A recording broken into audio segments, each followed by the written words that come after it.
ਦਿੱਤਾ। ਇਹਦਾ मतलब की हो गया? ਇਹਦਾ मतलब ਸਿੱਧਾ ਹੀ ਹੋ ਗਿਆ ਸਿੱਖਾ ਅੱਜ ਗੁਰਦੁਆਰੇ ਦਾ ਪ੍ਰਬੰਧ ਅਪਰਾਧੀ ਬੰਦਿਆਂ ਦੇ ਹੱਥ ਵਿੱਚ ਆ ਗਿਆ। ਬਾਬੇ ਦੀ ਨਿਸ਼ਾਨੀ ਚੰਗੀ ਨਹੀਂ ਲੱਗਦੀ। ਨਿਸ਼ਾਨ ਸਾਹਿਬ ਦੇ ਨਾਲ ਗੁਰਦੁਆਰਾ ਬਣਦਾ ਹੈ। ਸਿੱਧਾ ਮੈਂ ਬੇਨਤੀ ਕਰਦਾ ਗੁਰਦੁਆਰਾ ਤੇ ਗੁਰਦੁਆਰੇ ਦੇ ਵਿੱਚ ਗੁਰੂ ਦੀ ਚਲਦੀ ਹੁੰਦੀ ਹੈ। ਠੀਕ ਹੈ, ਆਪਾਂ ਸੇਵਾ ਕਰਦੇ ਹਾਂ, ਸਾਰੇ ਪ੍ਰਬੰਧਕ ਪ੍ਰਬੰਧ ਸੰਭਾਲਦੇ ਆ। ਤੇ ਅੱਜ ਤਾਂ ਮੈਂ ਬੇਨਤੀ ਕਰਾਂ ਅਪਰਾਧੀ ਬੰਦਿਆਂ ਨੇ ਜਿਹੜੇ ਗੁਰਦੁਆਰਿਆਂ ਦੇ ਵਿੱਚ ਬੜੇ, ਜਿਹੜਾ ਖੰਡੇ ਬਾਟੇ ਦਾ ਅੰਮ੍ਰਿਤ 10ਵੇਂ ਪਾਤਸ਼ਾਹ ਨੇ ਇੱਕ ਬਾਟੇ 'ਚ ਛਕਾਇਆ ਜੀ, ਸਾਰਿਆਂ ਨੂੰ ਛਕਾਇਆ ਨਾ ਜੀ, ਛਕਾਇਆ ਨਾ, ਇੱਕ ਬਾਟੇ ਛਕਾਇਆ। ਜਿਹੜੇ ਇੱਕ ਬਾਟੇ 'ਚ ਅੰਮ੍ਰਿਤ ਛਕਾਇਆ ਸੀ ਗੁਰੂ ਸਾਹਿਬ ਨੇ ਉਸੇ ਬਾਟੇ ਦੀਆਂ ਵੰਡੀਆਂ ਪਾ ਦਿੱਤੀਆਂ। ਉਸੇ ਬਾਟੇ ਦੀਆਂ ਵੰਡੀਆਂ ਕਿਹਨੇ ਪਾਈਆਂ? ਸਿੱਖਾਂ ਨੇ ਨਹੀਂ ਪਾਈਆਂ ਜੀ, ਸਿੱਖ ਨੇ ਨਹੀਂ ਪਾਈਆਂ। ਸਿੱਖ ਕਦੇ ਵੀ ਨਹੀਂ ਵੰਡੀ ਪਾਉਂਦਾ, ਅਪਰਾਧੀ ਬੰਦਿਆਂ ਨੇ ਪਾਈਆਂ। ਆਖੋ ਸਤਨਾਮ। ਅਪਰਾਧੀ ਬੰਦਿਆਂ ਨੇ ਕੀ ਕਿਹਾ? ਇੱਥੇ ਫਲਾਨਿਆਂ ਨੂੰ ਛਕਾਇਆ ਜਾਊਗਾ, ਇੱਥੇ ਢਿਮਕਿਆਂ ਨੂੰ ਛਕਾਇਆ ਜਾਊਗਾ, ਇੱਥੇ ਹਿਮਕਿਆਂ ਨੂੰ ਛਕਾਇਆ ਜਾਊਗਾ, ਇੱਥੇ ਉਹਨਾਂ ਨੂੰ ਛਕਾਇਆ ਜਾਊਗਾ ਤੇ ਇੱਥੇ ਉਹਨਾਂ ਨੂੰ ਛਕਾਇਆ ਜਾਊਗਾ।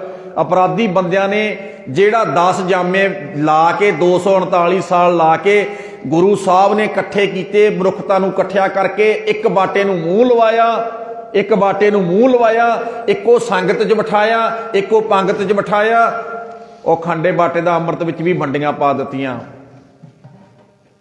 ਉਹ ਕਿਹਦਾ ਕੰਮ? ਅਪਰਾਧੀ ਬੰਦਿਆਂ ਦਾ ਕੰਮ ਹੈ। ਯਾਦ ਰੱਖ ਲੈਣਾ, ਉਹ ਗੁਰੂ ਦੇ ਸਿੱਖਾਂ ਦਾ ਕੰਮ ਨਹੀਂ ਹੈ। ਗੁਰੂ ਦਾ ਸਿੱਖ ਤਾਂ ਕਹਿੰਦਾ ਬਈ ਆਪਾਂ ਤਾਂ ਜੋ ਗੁਰੂ ਦੀ ਮਰਿਆਦਾ ਦੱਸੀ ਉਹ ਮਰਿਆਦਾ ਤੇ ਫੁੱਲ ਚੜਾਵਾਂਗੇ। ਦੇਖੋ ਫਿਰ ਅਪਰਾਧੀ ਬੰਦਿਆਂ ਨੇ ਉਹਨਾਂ ਨੇ ਕਿਹਾ ਵੀ ਪੰਗਤ ਹੈ, ਜਿਹੜੀ ਪੰਗਤ ਹੈ ਨਾ ਇਹਨਾਂ ਦੀ, ਜਿੱਥੇ ਬੈਠ ਕੇ ਪ੍ਰਸ਼ਾਦਾ ਛਕਦੇ ਆ, ਉੱਥੋਂ ਵੀ ਇਹਨਾਂ ਨੂੰ ਬਹੁਤ ਕੁਝ ਮਿਲਦਾ ਹੈ। ਬੜਾ ਭਾਵ ਕੇ ਭਰਾਤਰੀ ਭਾਵ ਮਿਲਦਾ ਹੈ, ਆਪਸ ਵਿੱਚ ਦੀ ਬਰਾਬਰਤਾ ਦਾ ਪ੍ਰਭਾਵ ਮਿਲਦਾ ਹੈ। ਤੇ ਉਹਨਾਂ ਨੇ ਉਹ ਵੀ ਵੰਡ ਦਿੱਤੀਆਂ। ਤੇ ਤੁਸੀਂ ਜਾਇਓ ਕਿਤੇ ਬਠਿੰਡੇ ਦੇ ਲਾਗੇ ਇੱਕ ਡੇਰਾ ਹੈ, ਉੱਥੇ ਐਂ ਲਿਖ ਕੇ ਲਾਇਆ ਹੋਇਆ ਜੱਟਾਂ ਦੇ ਭਾਂਡੇ, ਮਜ਼੍ਹਬੀ ਸਿੱਖਾਂ ਦੇ ਭਾਂਡੇ, ਰਮਦਾਸੀਆਂ ਦੇ ਭਾਂਡੇ। ਤੁਸੀਂ ਇੱਧਰ ਬੈਠੋ, ਤੁਸੀਂ ਇੱਧਰ ਬੈਠੋ, ਤੁਸੀਂ ਇੱਧਰ ਬੈਠੋ। ਇਕੱਠੇ ਨਹੀਂ ਬੈਠ ਸਕਦੇ ਤੁਸੀਂ, ਹਾਂਜੀ ਇਕੱਠੇ ਨਹੀਂ ਬੈਠ ਸਕਦੇ। ਔਰ ਆ ਕੜਾਹ ਪ੍ਰਸ਼ਾਦ ਦੀ ਦੇਗ ਬਾਬੇ ਨਾਨਕ ਦੇ ਦਰ ਦੇ ਉੱਤੇ ਪ੍ਰਵਾਨ ਹੈ। ਕਹਿੰਦੇ ਕੜਾਹ ਪ੍ਰਸ਼ਾਦ ਦੀ ਦੇਗ ਨਹੀਂ, ਇੱਥੇ ਮਿਸਰੀ ਪ੍ਰਵਾਨ ਹੈ। ਇੱਥੇ ਬਾਬਿਆਂ ਦੀ ਚੱਲੂਗੀ, ਗੁਰੂ ਦੀ ਨਹੀਂ ਚੱਲਦੀ। ਆਖੋ ਸਤਨਾਮ।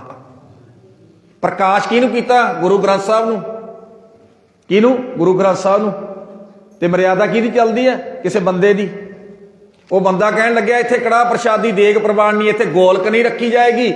ਜਿਹੜੇ ਤੁਸੀਂ ਰੁਪਈਆ 2 ਰੁਪਈਏ 5 ਰੁਪਈਏ 10 ਰੁਪਈਏ ਆਪਣੀ ਸ਼ਰਧਾ ਭਾਵਨਾ ਨਾਲ ਦਸਾਂ ਨੌਹਾਂ ਦੀ ਕਿਰਤ ਕਮਾਈ ਦੇ ਵਿੱਚੋਂ ਕਮਾ ਕੇ ਲੈ ਕੇ ਆਏ ਹੋ, ਆ ਜਿਹੜੇ ਗੋਲਕ ਦੇ ਵਿੱਚ ਤੁਸੀਂ ਪੈਸੇ ਆਪਣੇ ਭਾਵ ਕੇ ਆਪਣਾ ਦਸਵੰਧ ਪਾਉਣਾ ਹੈ, ਭੇਟਾ ਪਾਉਣੀਆਂ ਰੱਖਣੀਆਂ ਗੁਰੂ ਦੇ ਅੱਗੇ, ਉਹ ਨਹੀਂ ਰੱਖੀ ਜਾਊਗੀ। ਗੋਲਕ ਇੱਥੇ ਰੱਖ ਦਿੱਤੀ ਹੈ। ਇੱਥੇ ਤਾਂ ਸੁੱਖਣਾ ਦੇ ਪੈਸੇ ਲਏ ਜਾਂਦੇ ਆ। ਸੁੱਖੋ ਵੀ 2000 ਦੀ, 3000 ਦੀ, 2100 ਦੀ। ਇੱਥੇ 10 ਰੁਪਈਆ ਨਾਲ ਕੰਮ ਨਹੀਂ ਚੱਲਦਾ, 5 ਨਾਲ ਕੰਮ ਨਹੀਂ ਚੱਲਦਾ। ਇੱਥੇ 2100 ਤੋਂ ਘੱਟ ਨਾ ਆਇਓ। ਆਖੋ ਸਤਨਾਮ। ਏਦਾਂ ਬਣਾਇਆ ਹੋਇਆ ਜੀ। ਮੈਂ ਬੇਨਤੀ ਕਰਦਾ, ਗੁਰੂ ਸਾਹਿਬ ਕਹਿਣ ਲੱਗੇ ਸਿੱਖਾ ਇੱਕ ਗੱਲ ਚੇਤੇ ਰੱਖੀ, ਗੋਬਿੰਦ, ਹੇ ਮੇਰੇ ਗੋਬਿੰਦ ਜੀ, ਹਾਵੇਂ ਐਸੇ ਅਪਰਾਧੀ। ਤੇ ਜੇ ਆਪਾਂ ਗੁਰੂ ਦੇ ਕੀਤੇ ਪਰਉਪਕਾਰ ਭੁੱਲ ਗਏ ਤੇ ਫਿਰ ਅਪਰਾਧੀ। ਤੇ ਬਾਕੀ ਸਿਰੇ ਆ ਕਰੋਨਾ ਲੰਘਿਆ ਜੀ, ਹਨਾ, ਆ ਕਰੋਨਾ ਲੰਘਿਆ, ਬਾਬਿਆਂ ਨੇ ਸਭ ਨੇ ਬੂਹੇ ਬੰਦ ਕਰ ਲਏ। ਖੁੱਲਾ ਸੀ ਜੀ ਕਿਸੇ ਦਾ ਨਹੀਂ ਨਾ। ਫਿਰ ਇਹਦੇ ਉੱਤੇ ਕੀ ਆਪਾਂ ਦੱਸੀਏ ਲੋਕਾਂ ਨੂੰ, ਵੀ ਲੋਕਾਂ ਨੂੰ ਆਪਣੇ ਆਪ ਹੀ ਪਛਾਣਨ ਹੋ ਗਿਆ, ਪਤਾ ਲੱਗ ਗਿਆ। ਜਿਹੜੇ ਚੇਲੇ ਲੋਕਾਂ ਦੀਆਂ ਪੁੱਛਾਂ ਦੇਣ ਵਾਲੇ ਜਾਂ ਹੋਰ ਕੰਮ ਕਰਨ ਵਾਲੇ ਬਾਬੇ ਜਿਹੜੇ ਥਾਂ ਬੈਠੇ ਲੋਕਾਂ ਦੇ ਆਪਣੇ ਆਪ ਨੂੰ ਦੁੱਖੜੇ ਦੂਰ ਕਰਨ ਵਾਲੇ, ਜਦੋਂ ਪੂਰੀ ਮਨੁੱਖਤਾ ਤੇ ਦੁੱਖ ਆਇਆ, ਕਰੋਨਾ ਆਇਆ, ਓਏ ਉਦੋਂ ਕਿਉਂ ਨਹੀਂ ਬਾਹਰ ਨਿਕਲੇ? ਇਹ ਉਦੋਂ ਕਿਉਂ ਨਹੀਂ ਲੋਕਾਂ ਦੀਆਂ ਬਾਹਾਂ ਫੜੀਆਂ? ਕੌਣ ਨਿਕਲਿਆ ਜੀ? ਕਿਹਦਾ ਬੂਹਾ ਖੁੱਲਾ ਸੀ? ਆ ਬਾਬੇ ਨਾਨਕ ਦੇ ਘਰ ਦਾ ਬੂਹਾ ਖੁੱਲਾ ਸੀ। ਕਹਿੰਦੇ ਇੱਥੇ ਕਰੋਨਾ ਨਹੀਂ ਆਉਂਦਾ, ਜਿਹੜਾ ਮਰਜੀ ਆ ਜਾਓ। ਆਖੋ ਸਤਨਾਮ। ਇੱਥੇ ਨਹੀਂ ਆਉਂਦਾ, ਆ ਜਾਓ, ਤੁਹਾਨੂੰ ਪ੍ਰਸ਼ਾਦਾ ਵੀ ਮਿਲੇਗਾ। ਉਹ ਇੱਥੋਂ ਤਿੱਕਰ ਮੈਂ ਬੇਨਤੀ ਕਰਾਂ, ਤੁਸੀਂ ਆਪ ਪਿਛਲੇ ਸਾਲ ਫੇਸਬੁੱਕਾਂ ਤੇ ਚੰਗੀ ਤਰ੍ਹਾਂ ਵੇਖ ਲਿਆ। ਉਹ ਗੁਰੂ ਨਾਨਕ ਪਾਤਸ਼ਾਹ ਤਾਂ ਅੱਜ ਵੀ ਪਰਉਪਕਾਰ ਕਰ ਰਿਹਾ ਪੂਰੀ ਮਨੁੱਖਤਾ ਦੇ ਉੱਤੇ। ਕਹਿੰਦੇ ਜੀ ਇਹਦੀ ਆਕਸੀਜਨ ਖਤਮ ਹੋ ਗਈ, ਆਕਸੀਜਨ ਨਹੀਂ ਮਿਲਦੀ। ਪਰਿਵਾਰ ਵਾਲੇ ਕਹਿੰਦੇ ਇਹਨੂੰ ਕਰੋਨਾ ਹੋ ਗਿਆ, ਅਸੀਂ ਚੱਕ ਕੇ ਨਹੀਂ ਲੈ ਕੇ ਜਾਣਾ, ਸਾਨੂੰ ਨਾ ਹੋ ਜੇ। ਬਹੁਤਿਆਂ ਨੇ ਆਪਣੇ ਪਰਿਵਾਰਾਂ ਦੇ ਸੰਸਕਾਰ ਨਹੀਂ ਕੀਤੇ। ਕਿਹਨੇ ਕੀਤੇ? ਸਿੱਖਾਂ ਨੇ ਕੀਤੇ। ਕਿਉਂ ਜੀ? ਸਿੱਖਾਂ ਨੇ ਕੀਤੇ ਨਾ। ਤੇ ਹਾਂ, ਕੀ ਉਹ ਕਹਿਣ ਲੱਗੇ ਵੀ ਆਕਸੀਜਨ ਨਹੀਂ ਜੀ ਮਿਲਦੀ, ਡਾਕਟਰ ਕਹਿੰਦਾ ਜੀ ਆਕਸੀਜਨ ਡਾਊਨ ਹੋ ਗਈ ਹੈ, ਆਕਸੀਜਨ ਚਾਹੀਦੀ ਆ। ਬਾਬਾ ਨਾਨਕ ਦਾ ਘਰ ਦੇ ਬੂਹੇ ਖੁੱਲੇ ਸੀ। ਬਾਬਾ ਨਾਨਕ ਕਹਿੰਦਾ ਜੇ ਤੁਸੀਂ ਮਰਦੇ ਹੋ ਤੁਹਾਨੂੰ ਸਵਾਸ ਵੀ ਨਹੀਂ ਮਿਲਦੇ ਨਾ, ਮੈਂ ਤੁਹਾਡੀ ਜਾਨ ਤੇ ਤੁਹਾਡੀ ਮਰਦਿਆਂ ਦੇ ਸਰੀਰ ਦੇ ਵਿੱਚ ਮੈਂ ਸਵਾਸ ਵੀ ਪਾ ਦੂੰਗਾ। ਆ ਜਾਓ ਗੁਰਦੁਆਰੇ, ਆ ਜਾਓ, ਆਖੋ ਸਤਨਾਮ। ਆ ਜਾਓ, ਆ ਜਾਓ। ਯੂਪੀ ਦੀ ਕੱਢ ਕੇ ਘਟਨਾਵਾਂ ਸੁਣ ਲਿਓ, ਦਿੱਲੀ ਦੀਆਂ ਕੱਢ ਕੇ ਸੁਣ ਲਓ, ਪੰਜਾਬ ਦੀਆਂ ਕੱਢ ਕੇ ਸੁਣ ਲਿਓ, ਵਿਦੇਸ਼ਾਂ ਦੀਆਂ ਕੱਢ ਕੇ ਸੁਣ ਲਿਓ, ਜਿੱਥੋਂ ਜਿੱਥੋਂ ਦੀਆਂ ਮਰਜ਼ੀ ਕੱਢ ਕੇ ਸੁਣ ਲਿਓ, ਜਿੱਥੋਂ ਜਿੱਥੋਂ ਦੀਆਂ ਮਰਜ਼ੀ ਵੀਡੀਓ ਕੱਢ ਕੇ ਸੁਣ ਲਿਓ। ਗੁਰੂ ਦੇ ਸਿੱਖਾਂ ਨੇ, ਗੁਰੂ ਦੇ ਸਿੱਖਾਂ ਨੇ ਨਹੀਂ ਜੀ ਐਂ ਕਹੋ ਵੀ ਬਾਬੇ ਨਾਨਕ ਨੇ, ਗੁਰੂ ਨਾਨਕ ਪਾਤਸ਼ਾਹ ਨੇ ਐਂ ਸਮਝ ਲਓ ਆਕਸੀਜਨ ਦਾ ਲੰਗਰ ਵੀ ਲਾਤਾ, ਆਕਸੀਜਨ ਦਾ ਲੰਗਰ ਲਾਤਾ। ਉਹ ਤੁਹਾਡੇ ਮਰਦਿਆਂ ਨੂੰ ਮੈਂ ਸਵਾਸ ਵੀ ਦੇਵਾਂਗਾ, ਆ ਜਾਓ। ਵੈਸੇ ਤਾਂ ਮੈਂ ਤੁਹਾਨੂੰ ਸਾਰਾ ਕੁਝ ਹੀ ਦੇ ਕੇ ਗਿਆ। ਵੈਸੇ ਤਾਂ ਜਦੋਂ ਐਂ ਕਹਿੰਦਾ ਨਾ 10ਵੇਂ ਪਾਤਸ਼ਾਹ ਖਾਲਸਾ ਮੇਰੋ ਰੂਪ ਹੈ, ਬੋਲੋ ਜੀ ਖਾਲਸਾ ਮੇਰੋ ਰੂਪ ਹੈ, ਖਾਸ ਖਾਲਸੇ ਮੈਂ ਹੋ ਕਰੋ ਨਿਵਾਸ। ਮੈਂ ਤੈਨੂੰ ਆਪਣਾ ਰੂਪ ਹੀ ਦੇ ਦਿੱਤਾ ਸਿੱਖਾ, ਐਦੂ ਉੱਤੇ ਕੀ ਦੇਵਾਂ ਤੈਨੂੰ ਮੈਂ। ਬਾਕੀ ਸਿਰੇ ਚਲੋ ਅੱਜ ਵੀ, ਅੱਜ ਦੇ ਸਮੇਂ ਦੇ ਵਿੱਚ ਲੋੜ ਪਈ, ਮਰਦਿਆਂ ਦੇ ਮੂੰਹ ਦੇ ਵਿੱਚ ਆਕਸੀਜਨ ਪਾਈ, ਮਰਦਿਆਂ ਨੂੰ ਬਚਾਇਆ। ਉਹ ਗੁਰੂ ਨਾਨਕ ਪਾਤਸ਼ਾਹ ਦੇ ਘਰ ਨੇ ਬਚਾਇਆ, ਹੋਰ ਕਿਸੇ ਨੇ ਬਾਂਹ ਨਹੀਂ ਫੜੀ, ਸਭ ਦੇ ਬੂਹੇ ਬੰਦ। ਆਖੋ ਸਤਨਾਮ। ਅਜੇ ਵੀ ਯਕੀਨ ਨਹੀਂ ਆਉਂਦਾ ਸਿੱਖਾ ਜੀ ਐਸ ਗੁਰੂ ਨਾਲੋਂ ਆ ਬਾਬੇ ਨਾਨਕ ਦੇ ਘਰ ਨੂੰ ਟੁੱਟ ਗਿਆ, ਤੇਰੇ ਨਾਲ ਦਾ ਅਪਰਾਧੀ ਬੰਦਾ ਹੀ ਕੋਈ ਨਹੀਂ। ਬਾਕੀ ਸਿਰੇ ਹੋਰ ਦੇਖੋ, ਕਿਸਾਨੀ ਮੋਰਚਾ ਜਿੱਤ ਕੇ ਆਏ ਨਾ, ਜਿੱਤ ਕੇ ਆਏ, ਕਿਹਦੀ ਕਿਰਪਾ ਵਰਤੀ ਭਲਾ? ਗੁਰੂ ਦੀ, ਗੁਰੂ ਦੀ ਵਰਤੀ। ਤੁਸੀਂ ਇੱਕ ਵੀਡੀਓ ਮੈਂ ਉਦੋਂ ਨਾ ਪੱਤਰਕਾਰਾਂ ਦੇ ਨਾਲ ਜਦੋਂ ਮੋਰਚਾ ਚੱਲਿਆ ਦਿੱਲੀ, ਜਦੋਂ ਦਿੱਲੀ ਮੋਰਚਾ ਚੱਲਿਆ ਤੇ ਦੂਸਰੀਆਂ ਸਟੇਟਾਂ ਵਾਲੇ ਆਏ, ਉਹਨਾਂ ਨਾਲ ਪੱਤਰਕਾਰ ਗੱਲ ਕਰ ਰਿਹਾ। ਉਹ ਕਹਿਣ ਲੱਗਿਆ ਜੀ ਤੁਹਾਡੇ ਤਾਂ 5 ਸਾਲ ਪਹਿਲਾਂ ਲਾਗੂ ਹੋਏ ਸੀ, ਤੁਸੀਂ ਉਦੋਂ ਕਿਉਂ ਨਹੀਂ ਬੋਲੇ? ਉਹ ਕਹਿੰਦੇ ਜੀ ਅਸੀਂ ਆਏ ਸੀ ਬੋਲੇ ਸੀ, ਅਸੀਂ ਦਿੱਲੀ ਧਰਨਾ ਲਾਇਆ। ਕਹਿਣ ਲੱਗਿਆ ਜਦੋਂ ਦਿੱਲੀ ਧਰਨਾ ਲਾਇਆ ਅਸੀਂ 5-7 ਦਿਨ ਬੈਠੇ ਰਹੇ, ਸਾਨੂੰ ਕਿਸੇ ਨੇ ਪਾਣੀ ਦਾ ਗਲਾਸ ਵੀ ਨਹੀਂ ਫੜਾਇਆ। ਆਖੋ ਸਤਨਾਮ। ਰੋਟੀ ਖਵਾਉਣੀ ਤਾਂ ਦੂਰ ਦੀ ਗੱਲ ਹੈ, ਪਰ ਕਹਿੰਦਾ ਜਦੋਂ ਆਏ ਨਾ, ਆਏ ਬਾਬੇ ਨਾਨਕ ਦੇ ਸਿੱਖ, ਗੁਰੂ ਨਾਨਕ ਐਂ ਸਮਝ ਲਓ, ਕਹਿੰਦੇ ਗੁਰੂ ਨਾਨਕ ਪਾਤਸ਼ਾਹ ਚੱਲ ਕੇ ਆਇਆ। ਕਹਿੰਦਾ ਕੱਲੇ ਨਹੀਂ ਆਏ, ਕੱਲੇ ਨਹੀਂ ਆਏ, ਇੱਕ ਟਰਾਲੀ ਦੇ ਵਿੱਚ 6-6 ਮਹੀਨਿਆਂ ਦਾ ਰਾਸ਼ਨ, 6-6 ਮਹੀਨਿਆਂ ਦਾ ਰਾਸ਼ਨ। ਕਹਿੰਦਾ ਪ੍ਰਸ਼ਾਦੇ ਦਾ ਲੰਗਰ ਤਾਂ ਗੁਰਦੁਆਰਿਆਂ 'ਚ ਬਹੁਤ ਵਾਰੀ ਛਕਿਆ, ਖੀਰ ਦਾ ਲੰਗਰ ਤਾਂ ਬਹੁਤ ਵਾਰੀ ਛਕਿਆ। ਕਹਿੰਦਾ ਇਸ ਕਿਸਾਨੀ ਮੋਰਚੇ ਦੇ ਵਿੱਚ ਬਦਾਮਾਂ ਦਾ ਲੰਗਰ ਵੀ ਲੱਗਿਆ ਜੀ, ਖੋਏ ਦਾ ਲੰਗਰ, ਮੂੰਗਫਲੀਆਂ ਦੇ ਲੰਗਰ, ਪਤਾ ਹੀ ਨਹੀਂ, ਮੈਂ ਤੁਹਾਨੂੰ ਦੱਸ ਗਿਣਿਆ ਹੀ ਨਹੀਂ ਸਕਦਾ ਕਿੰਨਾ ਕੁਛ। ਕਹਿੰਦਾ ਨਾਲ ਨਾਲ ਦਵਾਈਆਂ ਦੇ ਲੰਗਰ, ਦਵਾਈਆਂ ਦੇ ਲੰਗਰ। ਕਹਿੰਦਾ ਜਿਨ੍ਹਾਂ ਦੇ ਤਣ ਦੇ ਉੱਤੇ ਪਾਉਣ ਵਾਸਤੇ ਕੋਈ ਕੱਪੜਾ ਨਹੀਂ ਸੀ ਨਾ, ਕੱਪੜਾ ਨਹੀਂ ਸੀ, ਕੱਪੜਿਆਂ ਦੇ ਲੰਗਰ, ਕੱਪੜਿਆਂ ਦੇ ਲੰਗਰ, ਸਭ ਕਾਸੇ ਦੇ ਲੰਗਰ ਲਾਏ। ਕਹਿੰਦਾ ਫਿਰ ਉਹਨੂੰ ਜਦੋਂ ਪੱਤਰਕਾਰ ਪੁੱਛਦੇ ਆ, ਉਹ ਕਹਿਣ ਲੱਗਿਆ ਜੀ ਮੈਂ ਉਦੋਂ ਹੀ ਕਹਿ ਦਿੱਤਾ ਸੀ ਵੀ ਇੱਥੇ ਗੁਰੂ ਨਾਨਕ ਸਤਿਗੁਰੂ ਆ ਗਿਆ, ਬਾਬੇ ਨਾਨਕ ਦੇ ਸਿੱਖ ਆ ਗਏ, ਮੋਰਚਾ ਫਤਿਹ ਹੋਵੇਗਾ। ਆਖੋ ਸਤਨਾਮ।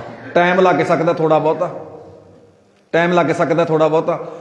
ਅੱਛਾ, ਜਿਸ ਗੁਰੂ ਨੇ ਐਡੇ ਵੱਡੇ ਪਰਉਪਕਾਰ ਅੱਜ ਵੀ ਕਰ ਰਿਹਾ ਹੋਵੇ, ਅੱਜ ਵੀ ਕਰ ਰਿਹਾ ਹੋਵੇ ਜੀ, ਦੇਖੋ ਹਨਾ, ਤੇ ਉਸ ਗੁਰੂ ਤੋਂ ਆਪਾਂ ਮੂੰਹ ਮੋੜ ਲਈਏ, ਉਸ ਗੁਰੂ ਤੋਂ ਆਪਾਂ ਮੂੰਹ ਘੁਮਾ ਲਈਏ, ਅਪਰਾਧੀ ਨਾ ਜੀ, ਅਪਰਾਧੀ ਬਿਲਕੁਲ ਪੱਕਾ ਮੰਨ ਲੈਣਾ ਚਾਹੀਦਾ ਉਸ ਬੰਦੇ ਨੂੰ। ਮੈਂ ਮੇਰੇ ਨਾਲ ਗੱਲ ਕਰ ਰਹੀ ਹੈ ਗੁਰਬਾਣੀ, ਗੁਰਬਾਣੀ ਦਾ ਸ਼ਬਦ। ਬੰਦਿਆ ਠੀਕ ਹੈ, ਭਾਵੇਂ ਚੰਗਾ ਮਾੜਾ, ਗੁਰੂ ਦੇ ਚਰਨਾਂ 'ਚ ਆ ਕੇ ਬੇਨਤੀ ਕਰ, ਤੇ ਨਹੀਂ ਤਾਂ ਗੋਬਿੰਦ ਹਮ ਐਸੇ ਅਪਰਾਧੀ, ਹਮ ਐਸੇ ਅਪਰਾਧੀ। ਤੇ ਇੱਕ ਗੱਲ ਚੇਤੇ ਰੱਖ ਲੈਣਾ ਜੀ, ਅਪਰਾਧੀ ਬੰਦਾ ਗੁਰੂ ਨੂੰ ਪ੍ਰਵਾਨ ਨਹੀਂ, ਅਪਰਾਧੀ ਬੰਦਾ ਗੁਰੂ ਨੂੰ ਪ੍ਰਵਾਨ ਨਹੀਂ ਹੈ, ਇਹ ਗੱਲ ਵੀ ਯਾਦ ਰੱਖ ਲੈਣਾ। ਕਿਵੇਂ ਭਲਾ? ਤੁਸੀਂ ਇਤਿਹਾਸ ਪੜ੍ਹ ਕੇ ਦੇਖੋ, ਇਤਿਹਾਸ ਜਦੋਂ ਆਪਾਂ ਇਤਿਹਾਸ ਪੜ੍ਹਦੇ ਹਾਂ ਨਾ, ਖੰਡੇ ਬਾਟੇ ਦਾ ਅੰਮ੍ਰਿਤ ਛਕਾਉਣ ਤੋਂ ਪਹਿਲਾਂ 1699 ਦੀ ਵਿਸਾਖੀ ਤੋਂ ਪਹਿਲਾਂ ਦਾ ਇਤਿਹਾਸ ਪੜ੍ਹ ਕੇ ਵੇਖੋ।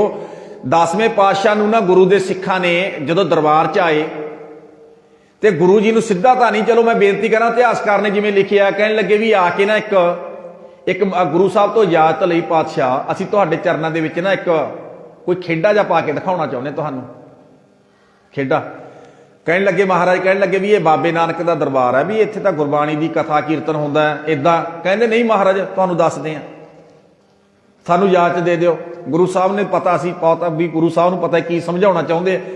ਉਹਨਾਂ ਨੇ ਉੱਦਾਂ ਸਾਰਾ ਕੁਝ ਰੱਖਿਆ ਜੀ, ਵੀ ਮਤਲਬ ਕਿ ਦੱਸਿਆ ਵੀ ਮਹਾਰਾਜ ਗੁਰੂ ਦੇ ਸਿੱਖ ਤੁਹਾਡੇ ਵਾਸਤੇ ਭਟਾਵਾਂ ਪਹੁੰਚਾਉਂਦੇ ਆ ਮਸੰਦਾਂ ਕੋਲੇ, ਮਸੰਦਾਂ ਕੋਲੇ ਤੁਹਾਡੇ ਗੁਰੂ ਘਰ ਵਾਸਤੇ ਰਸਤਾ ਬਸਤਾ ਆਉਂਦੀਆਂ, ਮਾਇਆ ਆਉਂਦੀ ਹੈ, ਪੈਸਾ ਆਉਂਦੀ ਹੈ, ਸੋਰ ਸਾਰਾ ਸਾਜੋ ਸਮਾਨ ਜੋ ਆਉਂਦਾ ਹੈ, ਮਹਾਰਾਜ ਤੁਹਾਡੇ ਤਿੱਕਰ ਤਾਂ ਪਹੁੰਚਦੀ ਕੋਈ ਨਹੀਂ, ਮਸੰਦ ਹੀ ਹੜੱਪੀ ਜਾਂਦੇ ਆ। ਆਖੋ ਸਤਨਾਮ। ਉਹੀ ਹੜੱਪੀ ਜਾਂਦੇ ਆ। ਉੱਦਾਂ ਉਹਨਾਂ ਨੇ ਸਾਰਾ ਨਾਟਕ ਕਰਕੇ ਦਿਖਾਇਆ ਜੀ, ਨਾਟਕ ਕਰਕੇ ਦਿਖਾਇਆ। ਜਦੋਂ ਨਾਟਕ ਕਰਕੇ ਦਿਖਾਇਆ ਨਾ, 10वें पातशाह समझ गए भी की समझाउणा चाहुंदे आ गुरु दे सिख। पातशाह कहण लगे ਜਿਹੜੇ बाबे नानक दे घर मसंद, ਜਿਹੜੇ तीजे पातशाह ने प्रचारक छापे, चौथे पातशाह ने मसंद प्रथा थापी, गुरु साहब कहण लगे गुरु घर दे ਜਿਹੜੇ मसंद आ इन्ने बिगड़ गए आ, इन्ने बिगड़ गए आ।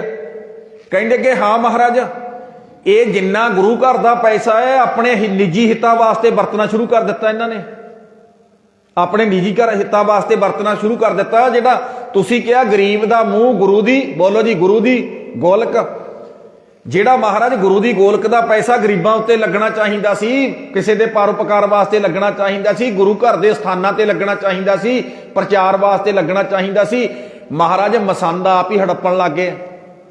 बहुते मसंद तो गुरु बन के बैठ के गल याद रख लेना, आप ही कहते लोड़ ही नहीं गुरु साहब को जाण दी।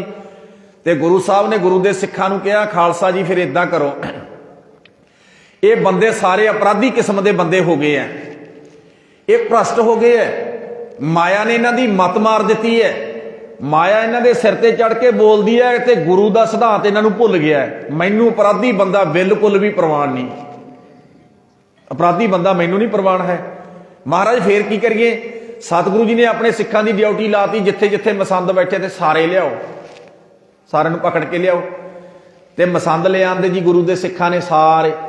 जदों सारे लिआंदे ना ते 10वें पातशाह ने इदां समझ लेना चाहिए जी, कड़ाहे दे विच तेल पाया, तेल पा के तेल वालिया, विच गुड़ पाया, गुड़ दी पत्त बनाई, गुड़ दी पत्त बनाई, सारे मसंद अपराधी बंदे इकट्ठे किए, सारे जिन्ने मसंद अपराधी बंदे सीगे सारे गुरु साहब ने इकट्ठे कर ले, करा ले, सिखां नूं कोल बुला के सिखां तो बुलवा लेंदे, ले आंदे।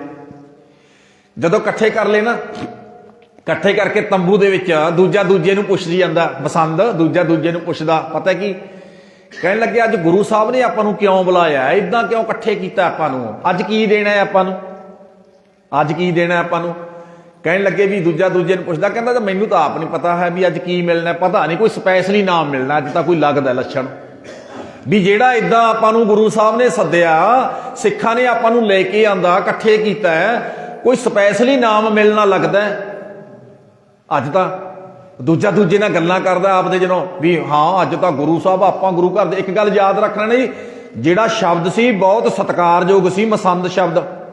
मसंद का अर्थ है मसना ते बैठण वाला, मसना ते जिद्दां मैं तुहाडे नाल उच्चा बैठा है इत्थे गुरु ग्रंथ साहिब दी गोच, तुसीं संगत च बैठे हो थल्ले, गुरु साहब बैठे तां तुसीं भी गोच, पर मैं थोड़ा जिहा उच्चा बैठा तुहाडे नालों। गुरु साहब उहनूं कहंदे सज्जना तू उच्चे थां ते बिठाया तैनूं मैं, ते तेरे काम भी एक गल चेते रखी, ध्यान रखी तू। ते मसंद शब्द तां बड़ा सत्कारयोग सी, पर बिगाड़ दिता, अगले शराबी कबाबी हो गए, अगले अपने तुहानूं पता है भी जिहड़ा गुरु घर का पैसा अपने निजी हितां वास्ते खर्चना शुरू कर दिता, कोई कुछ करदा, कोई कुछ कर रहा, कोई कुछ कर रहा। चार छपेरों खबरां 10वें पातशाह कोले आ रही, महाराज सतगुरु जी जिहड़ा पैसा संगतां सिੱਖੀ दे वाधे वास्ते, सिੱਖੀ दी फुलवाड़ी नूं वधन फुल्लण वास्ते भेजदियां, भेटावां भेजदियां, पातशाह उसे पैसे नाल मसंद लोग सिੱਖੀ ਦੀਆਂ जड़ां 'ਚ तेल दे रहे हैं। आखो सतनाम, जिद्दां अद हो रहा, अज की हो रही है जी।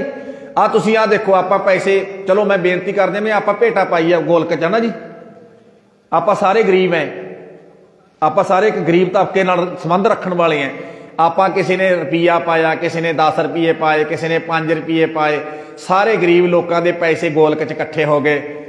जे तो यह पैसे बाबे की दसी मर्यादा मुताबक लग जाण, भी गुरु घर दी बिल्डिंग ते लग जाए, जिथे जिथे लोड़ है लंगरां च लग जाण, प्रचार की सेवा ते लग जाण, कोई लोड़वंद आ जे उहदी सेवा च ला दईए, फिर तो माया बहुत सत्कारयोग है। तो जे यह गरीबां दे पाए हुए पैसे इकट्ठे करके ते किसी अमीर कोले वग जाण पंड बन के, की हो गया जी, खत्म। अज की हो रहा भला, श्रोमणी कमेटी का पैसा कित्थे जांदा? गरीब लोगों का पैसा जिहड़ा गरीबां दे भले वास्ते लगना सी, वह अमीरां दी झोली च जा रहा है, अगलियां दीयां रैलियां ते पैसे लगदे आ। आखो सतनाम, अज भी भ्रष्ट है, उदों भी। वो कहंदे पातशाह जिहड़ियां संगतां 10-10 रुपये अपनियां भटावां लिया के महाराज तुहाडी वास्ते भेजदियां ने, गुरु घर दे दरबार वास्ते भेजदियां भी, जिहदे नाल सिੱਖੀ दी फुलवाड़ी वधे फुल्ले, उहदे ते खर्च ने करना सी। महाराज उसे पैसे नाल सच्चे पातशाह तेरी सिक्खी की फलवाड़ी तैश नैश की जा रही है।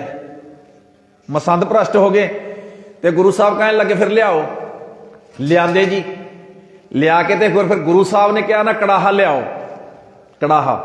तो जदों कड़ाहा लिया जी, कड़ाहे च तेल पाया, विच गुड़ की पत्त पाई, तो 10वें पातशाह ने कहा खालसा जी एक गल चेते रखियो, लै हुण मैं तुहानूं दस दिना गल। वैसे बाणी च ऐ लिखिया जी, से दाड़ियां सच्चियां जे गुरचरनी लगन। वो दाड़ियां बड़ियां सत्कारयोग है जिहड़ियां गुरु के चरणों नाल लगदियां, भाव जिहड़ियां गुरु का वचन मनदियां, जिहड़ियां गुरु के दसे रस्ते ते चलदियां ने। पर 10वें पातशाह ने कहा ना खालसा जी एक गल चेते रखियो, जदों ना हुण लैके आउणा कल्ला कल्ला मसंद मेरे कोले, ये अपराधी बंदे मैनूं प्रवान नहीं, गुरु घर दे विच अपराधी बंदा गुरु नूं प्रवान नहीं है, इन्हां नूं लैके आओ। जदों मेरे कोले लैके आउणा ना, उदों इन्हां दी दाड़ी च हत्थ पा के ते दाड़ी फड़ के लेके आउणा, ते दाड़ी मैनूं फड़ाउणी है, ते मैं इन्हां नूं ना आ कड़ाहे च भुन भुन कड्ढणा है। आखो सतनाम।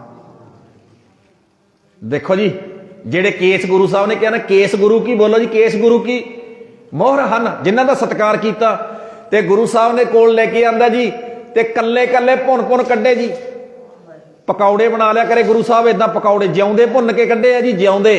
तुसीं जाओ अज भी आनंदपुर साहब, पुरातन बजुर्ग जाते होंदे सीगे जी, पुरातन बजुर्ग अपने बच्चों नूं लैके, ते बच्चों नूं पता किद्दां दिखाउंदे हुंदे, सारा कुछ विखाउंदे, सारा कुछ विखाउण तो बाद पता की करदे, गुरु घर दे विच लिजा के ना विखाउंदे, आ जिहड़ी कड़ाही है, इहदे विच तां देग बनदी है बाबे नानक दे घर दी, इहदे विच पुੱਤ सब्जी बनदी है, इहदे विच पुੱਤ खीर बनदी है, इहदे विच पुੱਤ इत्थे लोह चलदी है, इत्थे लंगर प्रशादा तैयार हुंदा, ते एक कड़ाहा साइड ते पासे ते रखिया पिया हुंदा।